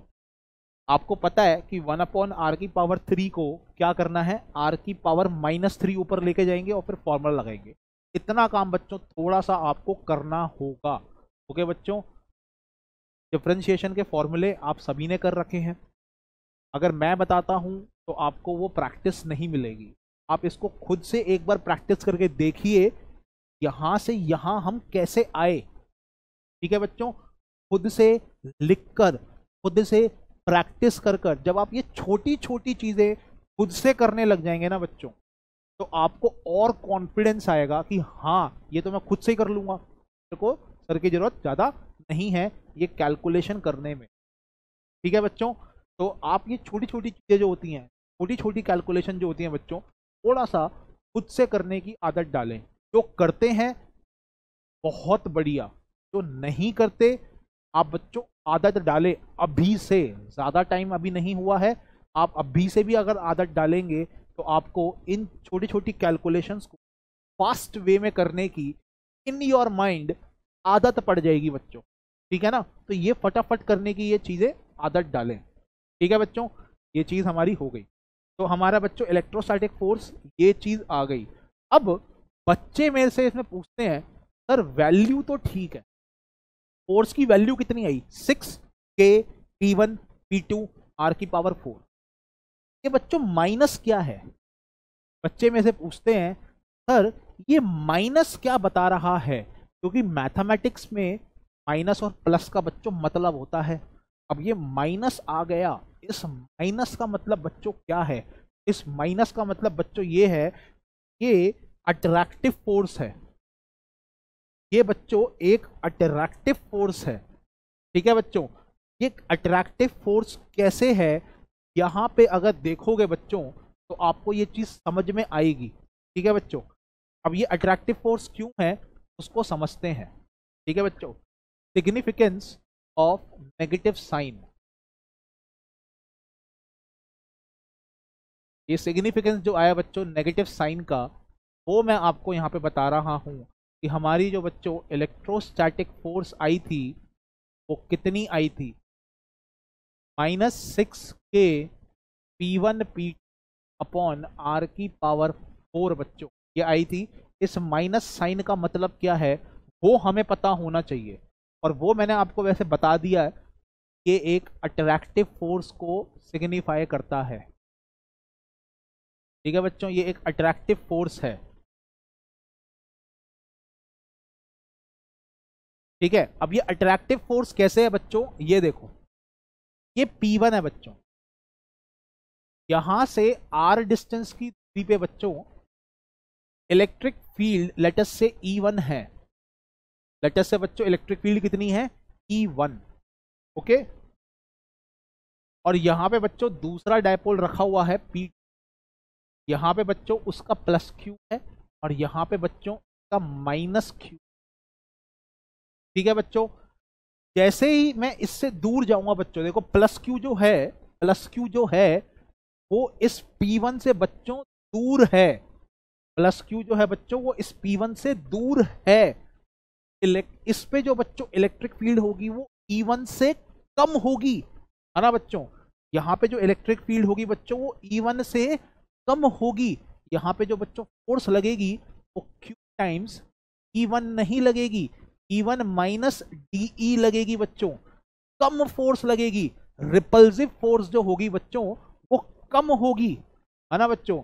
और यहाँ पे माइनस Q पे देखेंगे बच्चों तो ये पास है इस डायपोल के, माइनस Q को देखो बच्चों वो पास में है इस डायपोल के, तो यहाँ पे बच्चों इलेक्ट्रिक फील्ड जो होगी वो ज्यादा होगी, E1 से ज्यादा होगी बच्चों। तो यहाँ पे जो फोर्स लगेगी बच्चों वो कितनी लगेगी, Q E1 plus DE, attract करेगा ये इसको, है ना बच्चों। इलेक्ट्रिक फील्ड किस तरफ है, इस तरफ है, तो इलेक्ट्रिक फील्ड के ऑपोजिट डायरेक्शन में बच्चों नेगेटिव चार्ज पे फोर्स लगती है, और यहाँ पे बच्चों फोर्स कुछ ज्यादा लग रही है क्योंकि ये बच्चों इस डायपोल के पास है।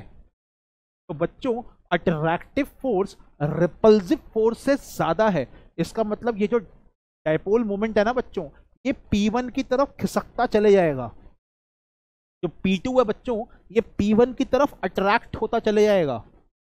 ओके बच्चों, ये अट्रैक्टिव फोर्स बता रहा है। तो जब भी बच्चों नेगेटिव साइन आए सीधा बोलना अट्रैक्टिव फोर्स, अगर पॉजिटिव आए तो सीधा बोलना रिपल्सिव फोर्स, और ये रीजन मैंने आपको बता दिया। तो बच्चों यहां पे जो अट्रैक्टिव फोर्स है, ये जो बच्चों अट्रैक्टिव फोर्स है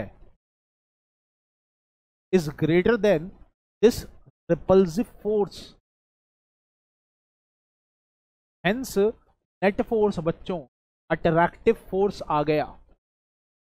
ओके बच्चों, Q इस डायपोल से देखो दूर है तो वहां पे इलेक्ट्रिक फील्ड की वैल्यू बच्चों कम होगी, कम धक्का लगेगा, और माइनस Q देखो इस डायपोल के पास में है।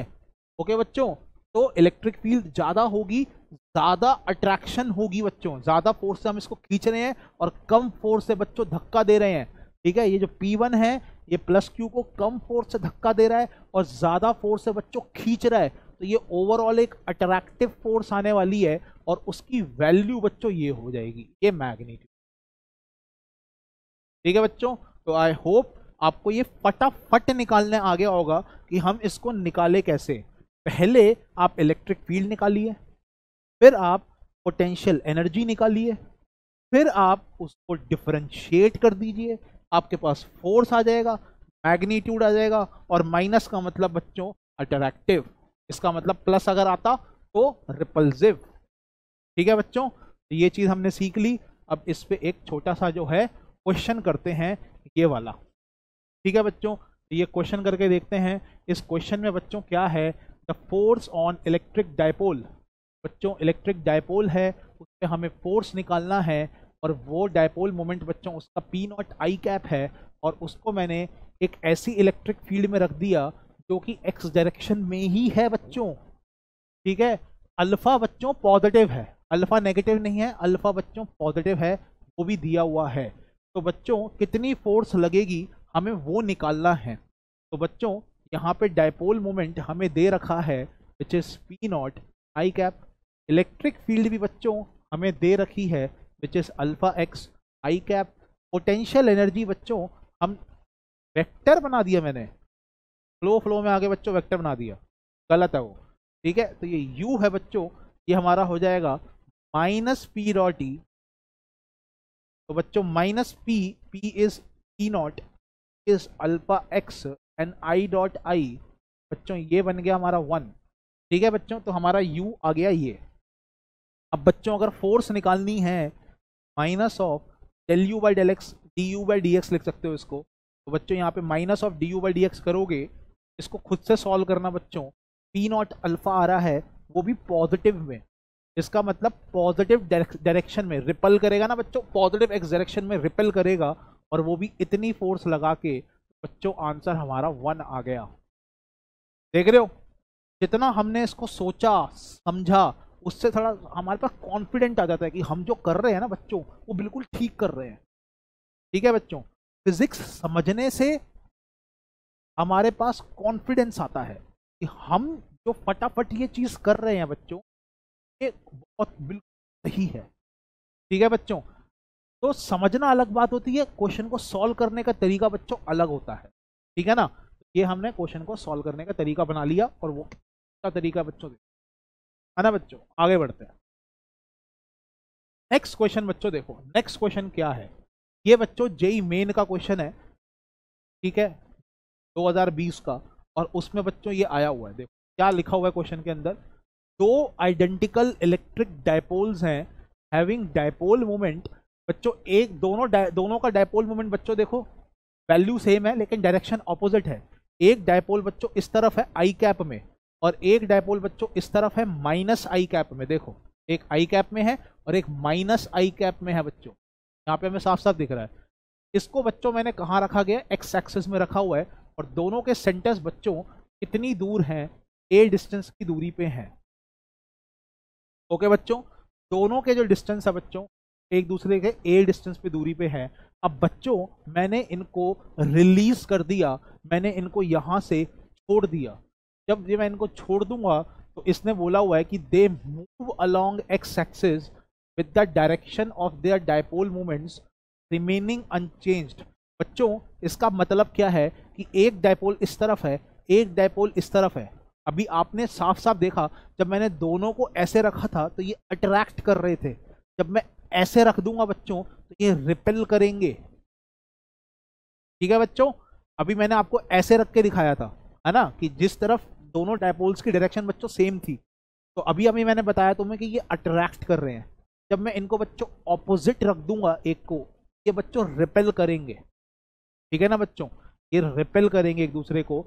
जब बच्चों ये एक दूसरे से दूर जा रहे हैं, तो इनकी जो डायपोल मोमेंट की डायरेक्शन है बच्चों वो चेंज नहीं हो रही, वो अभी भी दोनों एक दूसरे को ही फेस करते करते रिपेल कर रहे हैं। ठीक है, इसने ये चीज बोली हुई है, the direction of their dipole moment, इसकी डायरेक्शन बच्चों ये है। जब ये दूर भागेगा तो ये ऐसे ही रहेगा, इसकी डायरेक्शन इसी तरफ रहेगी।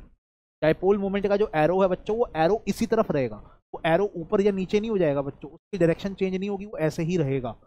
ठीक है बच्चों, अब ये जो डायपोल मोमेंट है बच्चों, इसकी भी डायरेक्शन चेंज नहीं होगी, ये भी दूर भागेगा तो ऐसे ही भागेगा, उस तरफ मुंह फेस करके पीछे हटता जाएगा। ठीक है बच्चों, ये चीज हो गई। अब इन दोनों के मासेस भी बच्चों कितने दे रखे हैं, इस डायपोल का जो मास है बच्चों वो m है, यहाँ पे लिखा हुआ ये रहा, और इसका भी बच्चों मास जो है वो m है। तो अब बच्चों हमें इनकी स्पीड निकालनी है कि जब ये इन्फाइनाइटली फार हो जाएंगे, जब ये बिल्कुल मतलब एक दूसरे से बहुत दूर चले जाएंगे, एक दूसरे से बच्चों इन्फिनिटी पे चले जाएंगे, तो इन दोनों की स्पीड कितनी हो। ओके बच्चों, अभी मैं इन दोनों के बीच का पोटेंशियल एनर्जी जो है बच्चों वो निकाल लेता हूं।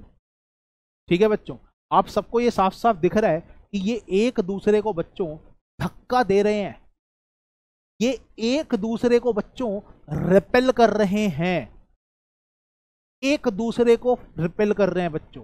बाहर से कोई आके इनको जबरदस्ती अलग नहीं कर रहा बच्चों, ये अपने आप ही एक दूसरे पे फोर्स लगा के बच्चों रिपेल कर रहे हैं। अगर मैं बच्चों इन दोनों को एक सिस्टम में ले लेता हूं, तो बाहर से बच्चों कोई फोर्स नहीं लग रही, there is no net external force acting on this system of two dipoles repelling each other. Okay बच्चों, बाहर से कोई फोर्स नहीं लग रही। तो कॉन्सेप्ट नंबर वन बच्चों, there is no net external force. Okay बच्चों, ऑन सिस्टम और बच्चों नेट एक्सटर्नल फोर्स जो हमारी होती है वो न्यूटन के सेकंड लॉ के हिसाब से dp/dt के प्रपोर्शनल होती है। हमने यहाँ पे इक्वल लिख दिया है। एफ नेट एक्सटर्नल बच्चों dp/dt के बराबर होता है। अब क्योंकि यहाँ पे मैंने नो लिखा है कि कोई फोर्स ही नहीं है बच्चों, तो ये चीज़ जीरो हो जाएगी। dp हमारा बच्चों जीरो हो जाएगा।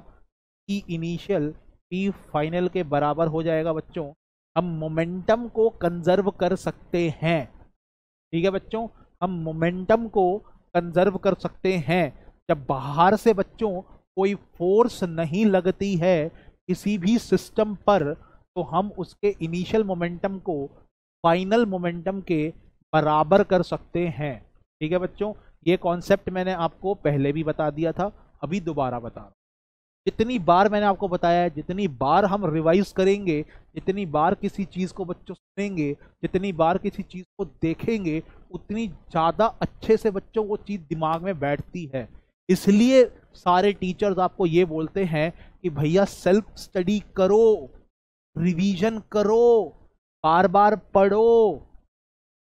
बच्चों गाना जो होता है वो भी एक बार सुनने से या उसके एक बार लिरिक्स देखने से याद नहीं होता। कितनी बार तो उसको सुनते हैं, फिर कितनी बार गाते हैं, तब जाके वो प्रॉपरली याद होता है। और बच्चों ये तो गाना है ना, हम यहाँ पे फिजिक्स पढ़ रहे हैं, क्या समझे हो इसको। ठीक है बच्चों, तो किसी भी चीज को बच्चों बार बार बोलो, बार बार सुनो और बार बार देखो। महात्मा गांधी के वो 3 बंदर को खोल दो सब कुछ, बार बार हमें बोलना है, कॉन्सेप्ट को बार बार देखना है, बार बार रिवाइज करना है, सुनना है, तब जाके चीज बच्चों वो दिमाग में बैठेगी। ठीक है बच्चों, तो ये चीज हमने पढ़ लिया। अब इनिशियल मोमेंटम बच्चों जीरो है, बिकॉज क्वेश्चन में बोला गया है कि दे आर रिलीज्ड। ठीक है बच्चों, इनको अभी छोड़ा गया, दे आर रिलीज्ड बच्चों। इसका मतलब initially they are at rest. इसका मतलब पी इनिशियल बच्चों जीरो है। मेरे को क्वेश्चन बहुत सारे हिंट देता है बच्चों, तो क्वेश्चन में पहले बता दिया गया है कि इनको रिलीज किया गया है। ये बच्चों दोनों के दोनों एक दूसरे को धक्का देना चाहते हैं और मैंने पकड़ के रखा है, इनको मैं छोड़ नहीं रहा हूं बच्चों। अभी ये रुके हुए हैं, अब जैसे ही मैंने इनको छोड़ा बच्चों, अभी भी ये रुके हुए थे और अब ये एक दूसरे से दूर भागना शुरू करेंगे। ठीक है बच्चों, मैंने इनको पकड़ रखा था, तो जब तक मैंने इनको पकड़ रखा है ये रेस्ट पे थे, इनकी वेलोसिटी जीरो थी, इनका इनिशियल मोमेंटम बच्चों जीरो था। ठीक है, तो इनिशियल मोमेंटम बच्चों हमारा जीरो आ चुका है, तो फाइनल मोमेंटम भी बच्चों कितना आना चाहिए, जीरो आना चाहिए। ठीक है बच्चों, तो हमारा ये कॉन्सेप्ट नंबर 1 हो गया। जब ये इन्फिनिटी पर चले जाएंगे बच्चों, इनकी डायरेक्शन चेंज नहीं होगी। ठीक है बच्चों, ये मास जो है, ये डायपोल जो है, ये इस तरफ v वेलोसिटी से भाग रहा होगा, रिपेल कर रहा होगा, और ये इस तरफ v वेलोसिटी से भाग रहा होगा बच्चों। ठीक है ना, ये v1 से और ये v2 से, ये मास m हो गया और ये मास m हो गया बच्चों। तो p फाइनल बच्चों इसका देखोगे तो मास m है, वेलोसिटी v1 है बच्चों, मास m है, वेलोसिटी इसकी इस तरफ भाग रहा है बच्चों, ये v1 है, ये लेफ्ट की तरफ भाग रहा है, तो मैं यहाँ पे माइनस लिख दूंगा। फाइनली ये बच्चों m मास v वेलोसिटी v2 वेलोसिटी से बच्चों राइट में भाग रहा है, तो राइट के लिए बच्चों मैं प्लस लिख दूंगा। ये मेरा फाइनल मोमेंटम हो गया पूरे सिस्टम का। और बच्चों इनिशियली वो मोमेंटम कितना था, जीरो, तो मैं यहां से लिख सकता हूं कि mv1 इज इक्वल टू बच्चों mv2, m से m भी कट जाएगा बच्चों, तो यहां से हमारे पास आ जाएगा कि ये दोनों की दोनों सेम वेलोसिटी से जाएंगे, विच इज v।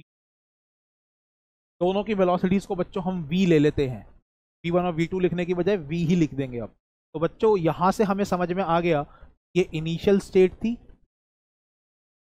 और ये हमारी फाइनल स्टेट है, जब ये एक दूसरे से बच्चों इन्फिनिटी दूर पे हैं।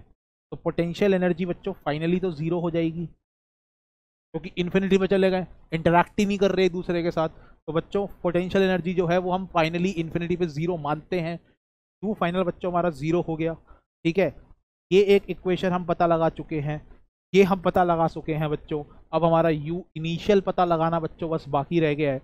टू इनिशियल क्या होगा, इसकी वजह से बच्चों हमारी जो इलेक्ट्रिक फील्ड आएगी यहाँ पर वो 2kp अपॉन ए क्यूब आएगी, और वो भी आई कैप में। इसका डायपोल मोमेंट बच्चों उल्टा है, तो इनिशियल होता है minus P vector dot E vector. बच्चों ये डायपोल मोमेंट जो है इसको minus of P minus I cap लिखोगे, है ना बच्चों, डॉट ई वेक्टर को क्या लिखोगे बच्चों, के P upon A Q I cap. बच्चों ये माइनस और ये माइनस हो गया प्लस, और अब हमारा पोटेंशियल एनर्जी बच्चों कितना हो गया है, 2kp² अपॉन ए। बच्चों यू फाइनल जो है वो हमारा ये आ गया, ये हमारा यू फाइनल आ गया बच्चों, यू इनिशियल सॉरी, ये यू इनिशियल है बच्चों। इनिशियली बच्चों पोटेंशियल एनर्जी इतनी है, देखो आप इनिशियली बच्चों पोटेंशियल एनर्जी जो है वो इतनी है, और फाइनली बच्चों पोटेंशियल एनर्जी जो है वो 0 है। आप मेरे को बताओ पोटेंशियल एनर्जी बच्चों बढ़ेगी या पोटेंशियल एनर्जी बच्चों घटेगी, बताओ बच्चों। इनिशियल पोटेंशियल एनर्जी ये रही, फाइनल पोटेंशियल एनर्जी बच्चों ये रही, तो पोटेंशियल एनर्जी बच्चों घटी है या पोटेंशियल एनर्जी बच्चों बढ़ी है, पोटेंशियल एनर्जी बच्चों घट गई, और वो किस में चली जाएगी, क्योंकि दोनों भाग गए तो ऑब्वियसली वो काइनेटिक एनर्जी में बच्चों जाएगी। ठीक है, तो अब हम यहाँ पे सीधा सीधा लिख सकते हैं बच्चों, loss in potential energy is equal to gain in kinetic energy. बच्चों लॉस इन पोटेंशियल एनर्जी जो है वो कितना था, 2kp² upon a cube, 2kp² upon a cube. और बच्चों काइनेटिक एनर्जी कितनी बड़ी, एक डायपोल का मास m, वेलोसिटी v, और दूसरे डायपोल का भी बच्चों सेम है, ये चीज़ अपनी कट गई बच्चों। यहाँ से v कितना आ गया हमारे पास, 2kp² अपॉन m ए क्यूब का अंडर रूट। ठीक है बच्चों, इसमें अगर मैं k को खोल दूँ, 2 × 1 upon 4 pi epsilon not square upon m ए का अंडर रूट। ठीक है बच्चों, यहाँ पे ये चीज़ आ जाएगी 2, ये p बाहर आ जाएगा बच्चों, a क्यूब का ये जो a स्क्वायर है उसका a बाहर आ जाएगा बच्चों, अंडर रूट में यहाँ पे ऊपर 1 आ जाएगा, ये 2 आएगा, पाई आएगा, एप्सिलॉन नॉट आएगा, m आएगा, a आएगा।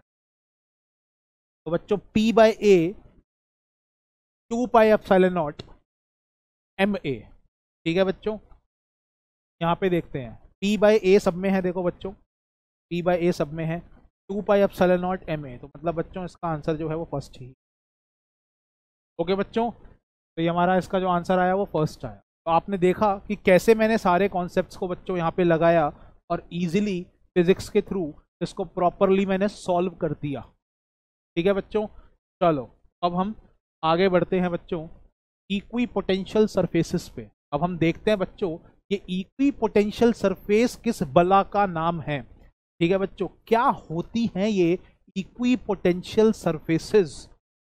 ठीक है बच्चों, तो बहुत ही सिंपल है, बहुत ही ज्यादा सिंपल है। इक्वी पोटेंशियल में बच्चों ये जो इक्वी आ रहा है इसका मतलब होता है इक्वल। ओके बच्चों, और पोटेंशियल खुद ही बता रहा है कि इक्वल पोटेंशियल। ठीक है ना बच्चों, एक ऐसी सरफेस बच्चों जिसके हर पॉइंट पर पोटेंशियल इक्वल हो। तो आप सबको मेरा ये हाथ दिख रहा है बच्चों, इस हाथ को एक सरफेस मानो, और इस सरफेस के बच्चों अगर हर पॉइंट पर बच्चों पोटेंशियल की वैल्यू सेम हो, बदले ना। ठीक है बच्चों, हर पॉइंट पे पोटेंशियल की वैल्यू सेम होनी चाहिए, तब जाके बच्चों मैं इस हाथ की सरफेस को बोलूंगा कि ये एक इक्वी पोटेंशियल सरफेस है।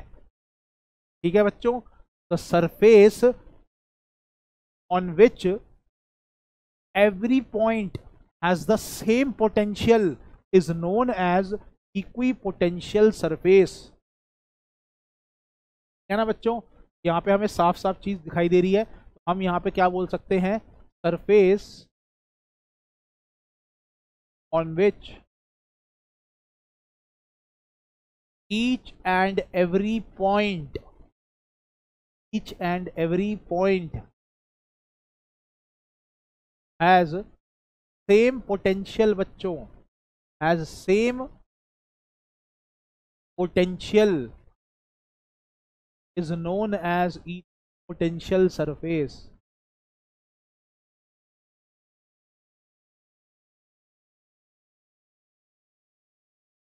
ओके बच्चों, वो सरफेस जिसके हर पॉइंट पे इक्वल पोटेंशियल हो बच्चों, उसको हम कहते हैं इक्वी पोटेंशियल सरफेस। ठीक है बच्चों, सेम पोटेंशियल यहाँ पे बहुत जरूरी है, तभी तो सरफेस को बोलोगे equi potential surface.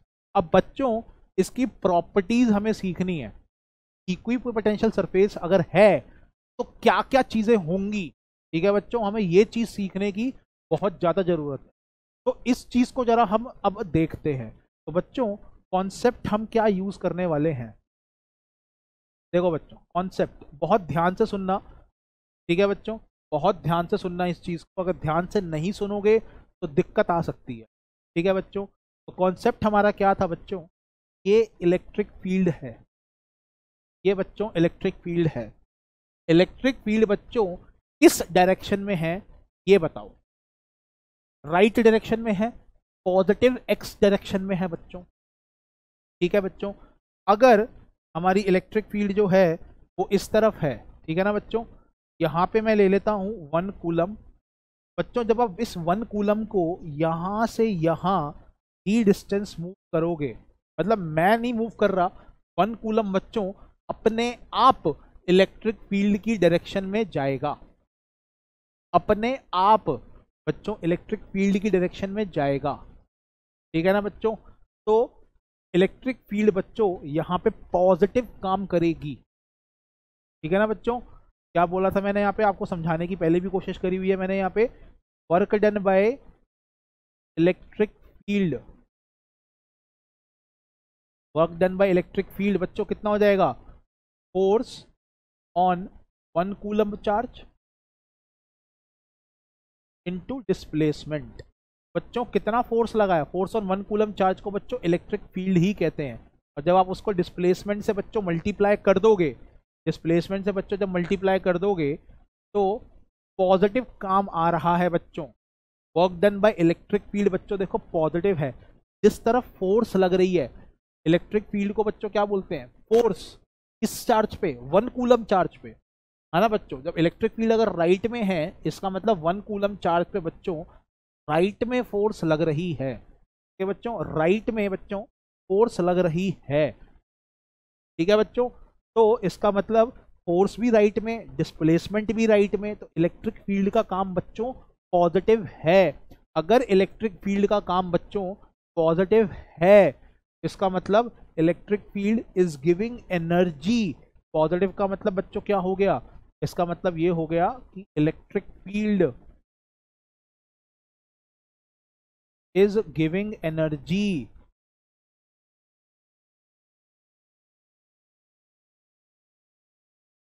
To 1 coulomb charge. Okay बच्चों, इलेक्ट्रिक फील्ड ने 1 कूलम चार्ज को बच्चों एनर्जी दी। अब इलेक्ट्रिक फील्ड ने अगर 1 कूलम चार्ज को बच्चों एनर्जी दी तो वो देगी कहां से, वो अपने स्टोरेज से बच्चों 1 कूलम चार्ज को एनर्जी देगी। तो बच्चों उसके स्टोरेज में एनर्जी क्या हो गई, कम हो गई। हम बोलेंगे बच्चों कि जब स्टोरेज एनर्जी, स्टोर्ड एनर्जी बच्चों कम हो गई, तो हम बोलेंगे कि पोटेंशियल एनर्जी बच्चों कम हो गई। ओके बच्चों, जब 1 कूलम, जब हम इलेक्ट्रिक फील्ड की डायरेक्शन में बच्चों 1 कूलम चार्ज को लेके जाएंगे, ठीक है ना बच्चों, जब 1 कूलम चार्ज इलेक्ट्रिक फील्ड की डायरेक्शन में जाएगा बच्चों, ठीक है ना, तो इलेक्ट्रिक फील्ड पॉजिटिव काम करेगा, क्योंकि फोर्स और डिस्प्लेसमेंट बच्चों सेम डायरेक्शन में, इलेक्ट्रिक फील्ड बच्चों पॉजिटिव काम करेगा। ठीक है, और जब इलेक्ट्रिक फील्ड बच्चों पॉजिटिव काम करेगा, तो पॉजिटिव काम का मतलब होता है एनर्जी को दे देना। बच्चों इलेक्ट्रिक फील्ड ने 1 कूलम को एनर्जी दी। अब इलेक्ट्रिक फील्ड ने बच्चों वो 1 कूलम को जो एनर्जी दी है वो अपनी स्टोरेज से दी है। तो बच्चों स्टोरेज में एनर्जी क्या हो गई? डिक्रीज। तो हम बोलते हैं कि when 1 coulomb moves in direction of electric field, potential energy in the storage decreases. Stored energy decreases. Electric field ने वो उसमें से कुछ एनर्जी बच्चों 1 कूलम को दे दी। अब 1 कूलम भागेगा वो एनर्जी लेकर, ठीक है ना बच्चों। तो वो जो स्टोर्ड एनर्जी होती है बच्चों, उसको हम पोटेंशियल एनर्जी कहते हैं। और अगर हम 1 कूलम को मूव करवाएंगे सर, तो उसको हम पोटेंशियल भी बोल सकते हैं। ओके बच्चों, तो सीधी सीधी बात है, it is giving energy to 1 coulomb charge and hence potential decreases. बच्चों पोटेंशियल डिक्रीज हो जाएगा, घट जाएगा पोटेंशियल। ओके बच्चों, तो पोटेंशियल जो है वो डिक्रीज हो जाएगा बच्चों, ठीक है। 1 कूलम के लिए बच्चों हम पोटेंशियल एनर्जी को पोटेंशियल भी बोल सकते हैं 1 कूलम चार्ज के लिए, ठीक है ना बच्चों। तो इलेक्ट्रिक फील्ड ने धक्का दिया 1 कूलम को राइट में, 1 कूलम गया भी राइट में। फोर्स और डिस्प्लेसमेंट दोनों सेम डायरेक्शन में हैं, तो वर्क डन बच्चों पॉजिटिव है। और वर्क डन बच्चों अगर पॉजिटिव है तो इलेक्ट्रिक फील्ड ने मतलब एनर्जी दी है 1 कूलम चार्ज को। तो इलेक्ट्रिक फील्ड ने वो एनर्जी दी कहां से? वो दी अपनी स्टोर्ड एनर्जी से। तो स्टोर्ड एनर्जी बच्चों जिसको हम पोटेंशियल एनर्जी कहते हैं और 1 कूलम के लिए पोटेंशियल कहते हैं, वो घट गई। तो बच्चों in direction of electric field potential decreases. ये बच्चों हम थोड़ा सा रिवाइज कर रहे हैं ये चीजों को, ठीक है ना बच्चों। In direction of electric field बच्चों potential decreases. Direction of electric field potential decreases.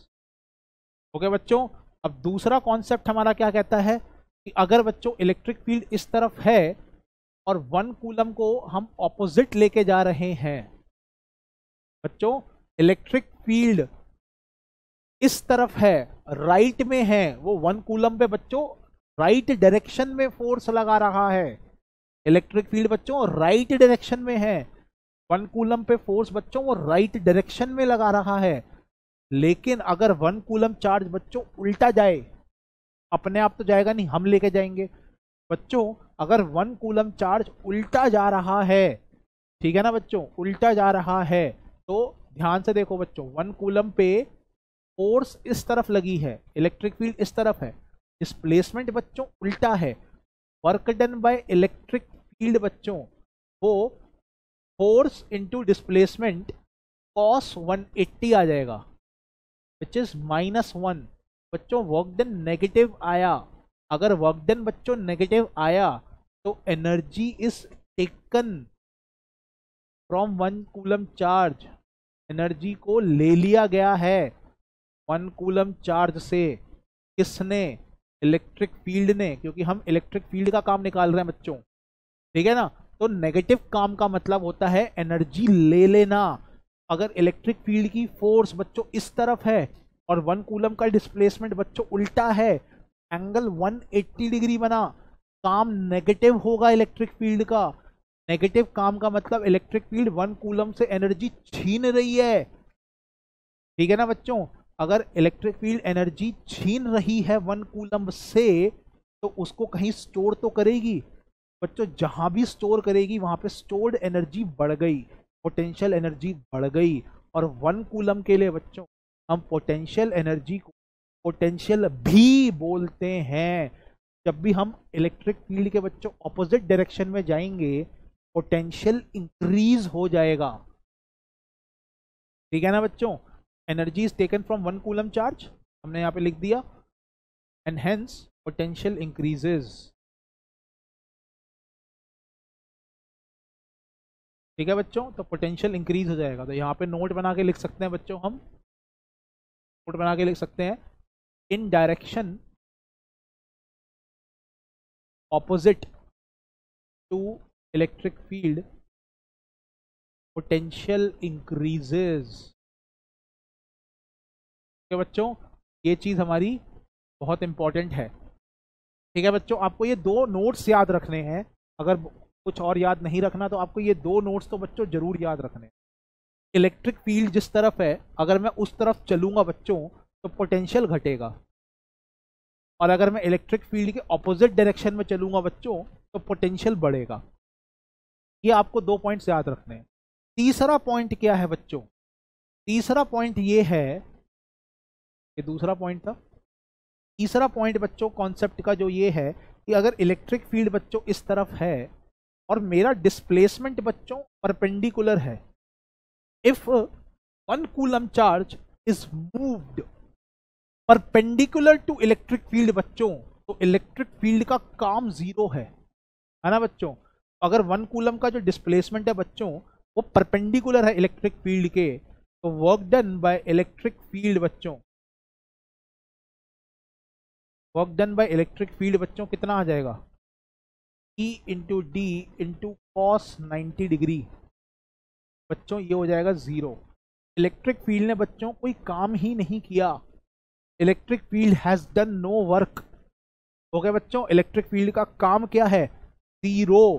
तो बच्चों अगर इलेक्ट्रिक फील्ड का काम आपका जीरो है बच्चों, अगर इलेक्ट्रिक फील्ड ने कोई काम नहीं किया, ना ही उसने 1 कूलम से एनर्जी ली, ना ही उसने 1 कूलम को एनर्जी दी। ठीक है बच्चों, ना ही 1 कूलम से एनर्जी ली, ना ही 1 कूलम को एनर्जी दी। इसका मतलब उसके स्टोर्ड एनर्जी जितनी थी वो उतनी ही रहेगी। ठीक है बच्चों, पोटेंशियल एनर्जी चेंज नहीं होगी। और 1 कूलम के लिए बच्चों पोटेंशियल एनर्जी को हम पोटेंशियल भी कहते हैं। तो बच्चों पोटेंशियल चेंज नहीं हुआ। ओके बच्चों, तो हमारा जो पोटेंशियल है वो कब चेंज नहीं होगा? जब इलेक्ट्रिक फील्ड के परपेंडिकुलर हम चलेंगे। ठीक है बच्चों, जब मैं यहां से यहां जाऊंगा बच्चों तो work done by electric field, electric field बच्चों किस तरफ है? इलेक्ट्रिक फील्ड इस तरफ है, इस तरफ है। ठीक है ना बच्चों, तो इसके हर पॉइंट पे यहां पे बच्चों अगर पोटेंशियल V है तो इस पॉइंट पे भी बच्चों V होगा। अगर मैं 1 कूलम को यहां से यहां लेके जाऊं बच्चों, इलेक्ट्रिक फील्ड ने कोई काम नहीं किया, ना ही उसने 1 कूलम को एनर्जी दी, ना ही एनर्जी ली। उसकी स्टोर्ड एनर्जी बच्चों इंटैक्ट रही, चेंज नहीं हुई। तो इसका मतलब पोटेंशियल सेम रहा। जब 1 कूलम को बच्चों यहां से यहां भी लेके जाऊंगा मैं, तो इलेक्ट्रिक फील्ड की जो वर्क डन है अभी भी जीरो है बच्चों, क्योंकि अभी भी हम परपेंडिकुलर जा रहे हैं। यहां पे भी बच्चों पोटेंशियल सेम रहेगा, यहां पे भी बच्चों पोटेंशियल सेम रहेगा, यहां पे भी बच्चों पोटेंशियल सेम रहेगा। ठीक है ना बच्चों, तो इससे हमें क्या सीखने को मिला बच्चों? इससे हमें क्या चीज सीखने को मिली, जल्दी से बताओ बच्चों। इससे हमें बच्चों ये चीज सीखने को मिली कि जो पोटेंशियल सरफेसेस होती हैं, इक्वी पोटेंशियल सरफेसेस जो होती हैं बच्चों, इलेक्ट्रिक फील्ड हमेशा उनके परपेंडिकुलर होंगी। ठीक है बच्चों, क्योंकि जब आप इक्वी पोटेंशियल सरफेस पे एक जगह से दूसरी जगह चलोगे बच्चों, है ना, इक्वी पोटेंशियल सरफेस से बच्चों जब एक जगह से दूसरी जगह चलोगे तो इलेक्ट्रिक फील्ड के परपेंडिकुलर चलना पड़ेगा ताकि पोटेंशियल चेंज ना हो। ठीक है ना बच्चों, ये चीज ध्यान में रखना। इलेक्ट्रिक फील्ड के डायरेक्शन में गए, पोटेंशियल घटा, इलेक्ट्रिक फील्ड ने पॉजिटिव काम किया, एनर्जी दी। कहां से दी? अपनी जेब से दी, तो जेब में एनर्जी घट गई, पोटेंशियल घट गया। इलेक्ट्रिक फील्ड के डायरेक्शन में बच्चों पोटेंशियल घटेगा। अगर हम इलेक्ट्रिक फील्ड के ऑपोजिट डायरेक्शन में चलेंगे बच्चों, इलेक्ट्रिक फील्ड इस तरफ है और हम उसके ऑपोजिट डायरेक्शन में जा रहे हैं बच्चों, तो work done negative. Electric field ने एनर्जी ले ली और अपनी जेब में डाल ली, तो जेब में बच्चों एनर्जी बढ़ गई, पोटेंशियल बढ़ गया। ठीक है बच्चों, energy and potential both are same thing for 1 coulomb charge. ठीक है ना बच्चों, तो पोटेंशियल बढ़ गया, अगर हम इलेक्ट्रिक फील्ड के ऑपोजिट गए। पर बच्चों अगर हम इलेक्ट्रिक फील्ड के परपेंडिकुलर जाएंगे, इलेक्ट्रिक फील्ड का काम ही जीरो है, ना वो एनर्जी ले रहा है ना वो एनर्जी दे रहा है, उसकी जेब में जितनी एनर्जी है वो उसको यूज ही नहीं कर रहा है। तो बच्चों energy and potential remains same, okay, 1 coulomb charge के लिए at each and every point if we move perpendicular to the direction of electric field। ठीक है बच्चों, तो ये 3 कॉन्सेप्ट है, ये याद रखना सबके सब। ओके बच्चों, तो यहाँ पे हमने बच्चों नोट बना के क्या चीज सीख ली, नोट बना देते हैं यहाँ पर बच्चों हम। यहाँ पे हमने क्या चीज सीखी है कि इक्वी पोटेंशियल सरफेसेस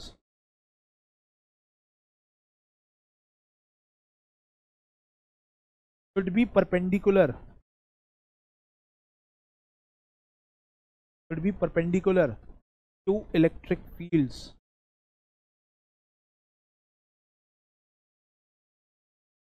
ओके बच्चों, ये बहुत ही इंपॉर्टेंट चीज है। ओके बच्चों, कि इक्वी पोटेंशियल सरफेसेस बच्चों इलेक्ट्रिक फील्ड के परपेंडिकुलर होनी चाहिए, क्योंकि जब मैं इक्वी पोटेंशियल सरफेस की एक पॉइंट से दूसरे पॉइंट पे जाऊंगा तो मैं इलेक्ट्रिक फील्ड के परपेंडिकुलर चल रहा होऊंगा, पोटेंशियल चेंज नहीं, तभी उसको इक्वी पोटेंशियल हम बोलेंगे। ठीक है बच्चों, ये भी चीज जो है हमें क्लियर हो गई, हमें ये भी चीज जो है बच्चों समझ में आ गई। आई होप आपको ये भी चीज समझ में आ गई होगी। ओके बच्चों, तो अब हम आगे बढ़ते हैं।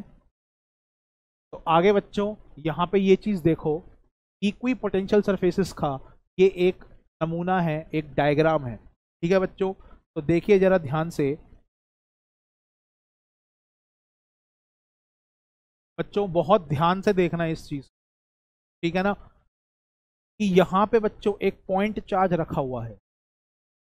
ओके बच्चों, इलेक्ट्रिक फील्ड ऐसे निकलती है बच्चों, इलेक्ट्रिक फील्ड बच्चों कैसे निकलती है, ऐसे निकल जाती है पॉइंट चार्ज की। ये पॉइंट चार्ज है, पॉइंट चार्ज की इलेक्ट्रिक फील्ड बच्चों ऐसे निकल रही है जैसे सूरज से किरणें निकल रही हों, सूरज से बच्चों जैसे रेज निकलती हैं, वैसे ही इलेक्ट्रिक फील्ड इस पॉइंट चार्ज से निकल रही है। ठीक है बच्चों, इक्वी पोटेंशियल सरफेसेस वो सरफेसेस होंगी जो इन इलेक्ट्रिक फील्ड के बच्चों परपेंडिकुलर होंगी। और आपको ये साफ साफ दिख रहा है कि सर्कल्स जो होते हैं, ये बच्चों ये टेंजेंट जो मैं बना रहा हूं यहाँ पर, टेंजेंट आप देख रहे हैं, ये रेडियस यानी कि जो इलेक्ट्रिक फील्ड है उसके परपेंडिकुलर हैं। और बच्चों जब आप इन सारे पॉइंट्स को जोड़ोगे ना तो एक सर्कल बन जाएगा।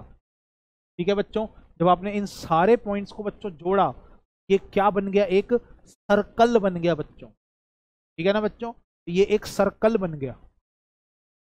क्लियर हो गई बच्चों बात ये सबको? ठीक है, तो यहाँ पे इक्वी पोटेंशियल सरफेसेस जो होंगी बच्चों, they are circular, spherical basically, है ना बच्चों। हमें सर्कल दिखाई दे रहा है, पर पॉइंट चार्ज तो बच्चों इलेक्ट्रिक फील्ड हर तरफ निकलेगी, हर तरफ निकलेगी ऐसे। तो बच्चों इक्वी पोटेंशियल सरफेस जो होगी वो एक स्फेयर होगा इसका।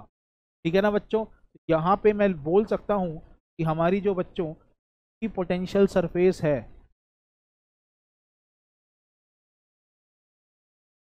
बच्चों इक्वी पोटेंशियल जो सरफेस है हमारी,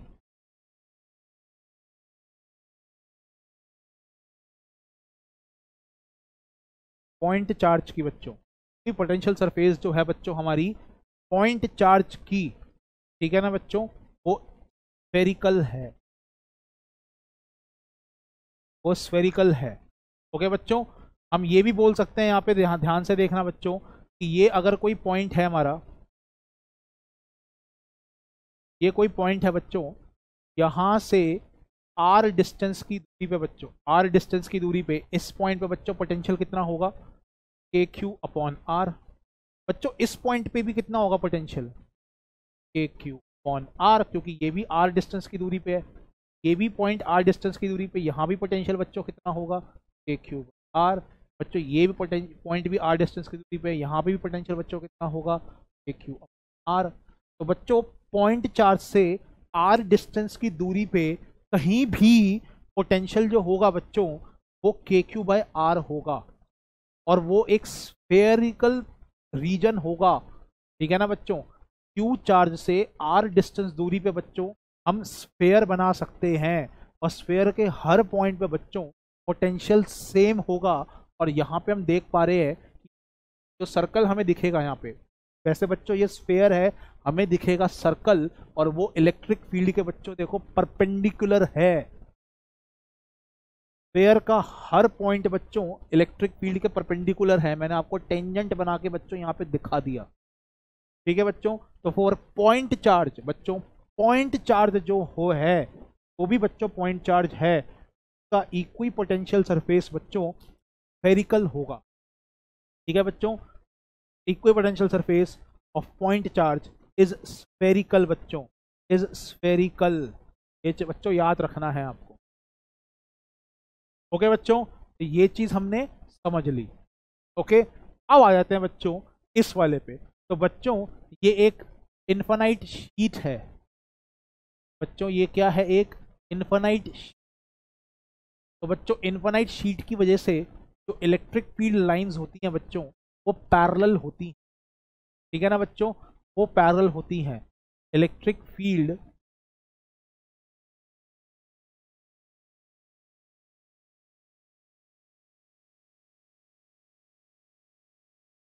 इन्फिनाइट शीट इज यूनिफॉर्म बच्चों, कैसी होती है, यूनिफॉर्म। की वैल्यू बच्चों हर जगह कितनी होती है, सिग्मा बाय 2 एप्सिलॉन नॉट, है ना बच्चों। हमने फर्स्ट चैप्टर में पढ़ा था ये गॉस लॉ से।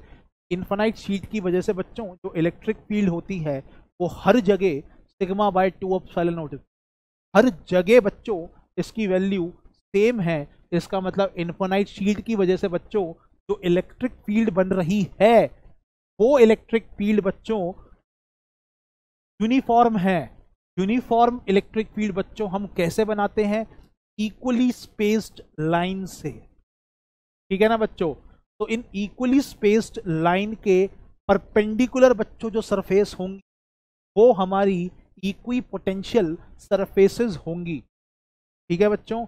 ये चीज हमें समझ में आ रही है बच्चों। ये एक इक्वी पोटेंशियल सरफेस है। अगर इस पॉइंट पे पोटेंशियल है V1 बच्चों, इस पॉइंट पे भी पोटेंशियल V1, इस पॉइंट पे बच्चों पोटेंशियल V1, और इस पे भी बच्चों। सिमिलरली बच्चों अगर मैं ये एक और सरफेस ले लूं, यहाँ पे पोटेंशियल अलग होगा V2, लेकिन इस सरफेस के बच्चों हर पॉइंट पे पोटेंशियल सेम ही रहेगा V2 V2 V2। ऐसे ही बच्चों अगर मैं ये कोई सरफेस ले लूं, यहाँ पे पोटेंशियल बच्चों अलग होगा V3 बाकी दोनों से, लेकिन इसके हर पॉइंट पे बच्चों V3 होगा, ऐसे, ठीक है ना बच्चों। तो equi potential surfaces must be perpendicular the electric field lines, okay बच्चों, ताकि उसके हर पॉइंट पे पोटेंशियल क्या रहे बच्चों, सेम रहे। तो हमने बच्चों जो पॉइंट चार्ज की इक्वी पोटेंशियल सरफेसेस हैं विच इज स्फेरिकल, और इक्वी पोटेंशियल सरफेसेस बच्चों यहाँ पे क्या होंगी, प्लेन सरफेसेस, प्लेन सरफेसेस होंगी, ठीक है ना बच्चों। इन्फिनाइट शीट की वजह से बच्चों जो इक्वी पोटेंशियल सरफेसेस होंगी वो प्लेन सरफेसेस होंगी, ओके बच्चों। ये चीज हमने यहाँ पे साफ साफ देख ली कि इलेक्ट्रिक फील्ड लाइन बच्चों ऐसे जा रही है और उसके परपेंडिकुलर बच्चों एक शीट रख दूंगा मैं, ठीक है ना बच्चों, ऐसे। तो वो इक्वी पोटेंशियल सरफेसेस होंगी जैसे हमने यहाँ। क्लियर है बच्चों ये सब चीजें, आगे बढ़ते हैं, ठीक है बच्चों। तो equi potential surface of point charge ये हमने देख लिया, ये हमने देख लिया। यहाँ पे एक पॉइंट चार्ज है, इसकी इलेक्ट्रिक फील्ड लाइंस बच्चों ऐसे निकलेंगी,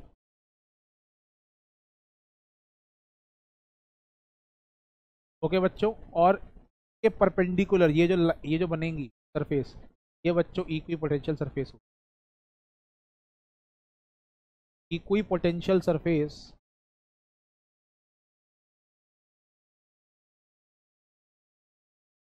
इज स्फेरिकल, ठीक है बच्चों। ये चीज हमने पहले ही देख ली, तो यहाँ पे मैं कुछ लिख नहीं रहा ज़्यादा, ठीक है ना बच्चों। आगे बढ़ते हैं। अब आ जाता है बच्चों equi potential surface of a long linear charge, ठीक है ना बच्चों। तो ये आपको एक लाइन दिख रही होगी बच्चों, ये एक लाइन दिख रही होगी, और इस लाइन पे बच्चों एक पॉजिटिव चार्ज है, ये आपको यहाँ पे पॉजिटिव चार्ज भी दिख रहा होगा बच्चों। यस एवरीवन, ये आपको एक पॉजिटिव चार्ज दिख रहा होगा इस लाइन पे। और बच्चों यहाँ पे हम ये भी चीज़ देख सकते हैं, इस लाइन की वजह से बच्चों इलेक्ट्रिक फील्ड जो होती है वो इस तरफ होती है, ऐसे होती है इलेक्ट्रिक फील्ड। और इस इलेक्ट्रिक फील्ड के बच्चों परपेंडिकुलर एक सिलेंडर ही बन सकता है। यहाँ पे आपको दिख रहा होगा एक सिलेंडर ही बन सकता है बच्चों, ठीक है ना। तो लाइन चार्ज जो है बच्चों, उसकी इलेक्ट्रिक फील्ड ऐसे ऐसे ऐसे निकलती है चारों तरफ, ठीक है ना बच्चों। तो उसके चारों ओर हम एक सिलेंडर बना सकते हैं जो कि इलेक्ट्रिक फील्ड के परपेंडिकुलर होगा हर जगह से। इमेजिन करो बच्चों इस चीज, ठीक है ना बच्चों। तो इनफाइनाइट लाइन चार्ज के इलेक्ट्रिक फील्ड के परपेंडिकुलर बच्चों एक सिलेंड्रिकल सरफेस होती है। यहाँ पे इस डायग्राम के थ्रू मैं आपको यही बताना चाह रहा था कि potential surface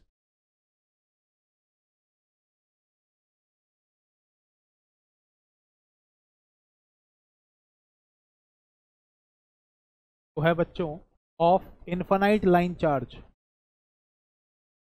of infinite line charge बच्चों वो सिलेंड्रिकल होंगी, इज सिलेंड्रिकल।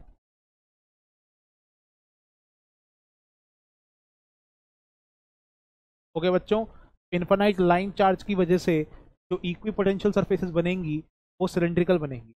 ये मैंने एक छोटा सिलेंडर देखा है और आपको एक बाहर बड़ा सिलेंडर भी दिख रहा होगा, वो भी एक इक्वी पोटेंशियल सरफेस है। जैसे सरफेस 1 और सरफेस 2 मैंने यहाँ पे लिखा हुआ है, ठीक है ना बच्चों। तो ऐसे बहुत सारी सरफेसेस बनेंगी। जैसे पॉइंट चार्ज के लिए बच्चों अलग अलग डिस्टेंस पे अलग अलग स्फेयर्स बन रहे थे, इनफाइनाइट शीट की वजह से बच्चों अलग अलग डिस्टेंस पे अलग अलग पैरेलल शीट्स बन रही थी, ऐसे परपेंडिकुलर शीट्स इलेक्ट्रिक फील्ड के, ठीक है ना बच्चों। ऐसे ही यहाँ पे बहुत सारे सिलेंडर्स बनेंगे, ठीक है बच्चों, अलग अलग रेडियस के, अलग अलग पोटेंशियल के। लेकिन किसी एक सिलेंडर पे बच्चों जो भी पोटेंशियल होगा कि हर पॉइंट पे वही पोटेंशियल, ठीक है ना। ये चीज हमने यहाँ पे देख ली, ठीक है बच्चों। तो equi potential surface of electric dipole. तो बच्चों अब हमें इक्वी पोटेंशियल सरफेस देखनी है इलेक्ट्रिक डायपोल के। आपको बच्चों ये चीज याद होगी कि हमने डायपोल की वजह से माइनस क्यू और प्लस क्यू जो है बच्चों, जिनके बीच में डिस्टेंस A2A था बच्चों, ये उसका मिड पॉइंट है। और मिड पॉइंट से बच्चों R डिस्टेंस की इस पॉइंट पे बच्चों हम इक्वेटोरियल पॉइंट कहते हैं। ये डिस्टेंस कैपिटल R, ये डिस्टेंस कैपिटल R बच्चों। यहाँ पे जो V है हमारा इक्वेटोरियल पॉइंट पे बच्चों, इक्वेटोरियल पॉइंट पे बच्चों वो कितना है, KQ/R, इसकी वजह से बच्चों। एंड प्लस में -KQ/R है ना बच्चों, इस चार्ज की वजह से। तो बच्चों ये कितना आया था हमारा, 0, ये 0 आया था। और बच्चों एक चीज हमें और पता है कि इक्वेटोरियल लाइन पे हर जगह बच्चों जो इलेक्ट्रिक फील्ड होगी, ये हमारी जो इक्वेटोरियल लाइन बनी है ना बच्चों, ये इक्वेटोरियल लाइन बनी है, डायपोल मोमेंट बच्चों इस तरफ है, डायपोल मोमेंट बच्चों इस तरफ है, इलेक्ट्रिक फील्ड बच्चों हर जगह इसके अपोजिट होगी डायपोल मोमेंट। यस बच्चों, ये हमने चीज देखी थी। डायपोल मोमेंट जो जिस डायरेक्शन में है, राइट डायरेक्शन में, की वजह से बच्चों इलेक्ट्रिक फील्ड हर पॉइंट पे, इक्वेटोरियल पॉइंट पे ऑपोजिट होगी, जो कि इक्वेटोरियल लाइन के बच्चों परपेंडिकुलर है। यहाँ पे देखो, इक्वेटोरियल लाइन के बच्चों इलेक्ट्रिक फील्ड जो है वो परपेंडिकुलर है बच्चों। ध्यान से देखो इसको, यस और नो। तो क्योंकि इक्वेटोरियल पॉइंट पे जो इलेक्ट्रिक फील्ड की डायरेक्शन होती है वो डायपोल मोमेंट के ऑपोजिट है, तो वो इस लाइन के बच्चों, इक्वेटोरियल लाइन के परपेंडिकुलर हो गई, ठीक है ना बच्चों। तो electric field at each and every point on at each and every point on equatorial line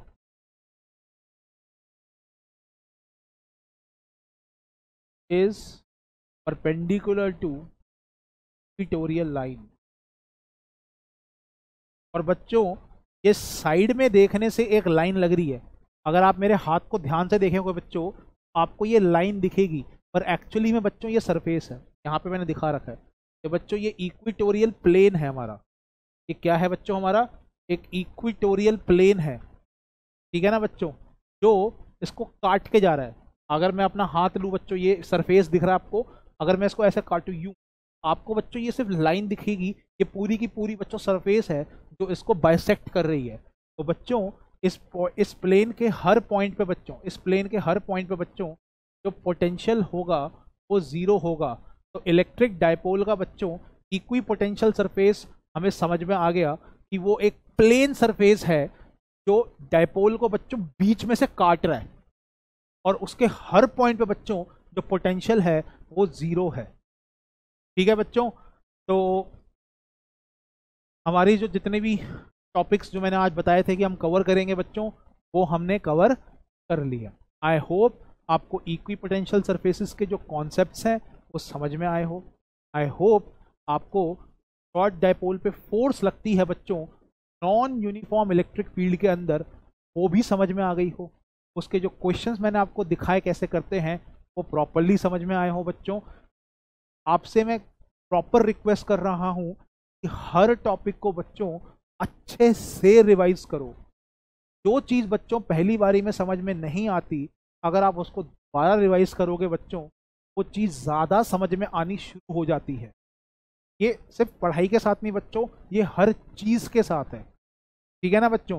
तो आप इस कॉन्सेप्ट्स को बच्चों बार बार रिवाइज करो, ठीक है ना बच्चों, बार बार इनको सेल्फ स्टडी करो, बार बार रिवाइज करो बच्चों। तभी जितने भी बच्चों टॉपर बच्चे होते हैं वो ये कहते हैं कि हम कम से कम 12 घंटे पढ़े हैं, कम से कम 8 घंटे पढ़े हैं बच्चों। वो सेल्फ स्टडी का टाइम होता है, वो इन चीज़ों को बच्चों बार बार रिवाइज करते हैं ताकि वो चीज़ और क्लियर हो, और क्लियर हो, और जहन में बैठ जाए बच्चों, दिमाग में बैठ जाए, ठीक है ना बच्चों, हमारे लिए वो चीज़ बहुत ऑब्वियस बन जाए। तो इन सारे कॉन्सेप्ट्स को बच्चों प्रॉपरली रिवाइज करिए, बार बार रिवाइज करिए, क्वेश्चंस करिए। मैं ये जानता हूं बच्चों कि ये टाइम मैनेजमेंट का काम है और ये बहुत ही मुश्किल काम है बच्चों, लेकिन हमारी विल पावर से बच्चों ये चीज़ अचीव करी जा सकती है। ओके बच्चों, तो आई होप आप इस चीज़ को प्रॉपरली करेंगे, ठीक है ना बच्चों, हर एक टॉपिक रिवाइज करें। ओके बच्चों, तो thank you, bye bye. Next class में मिलते हैं और अमेजिंग कॉन्सेप्ट्स के साथ और इस टॉपिक के क्वेश्चंस के साथ। ओके बच्चों, थैंक यू, बाय बाय।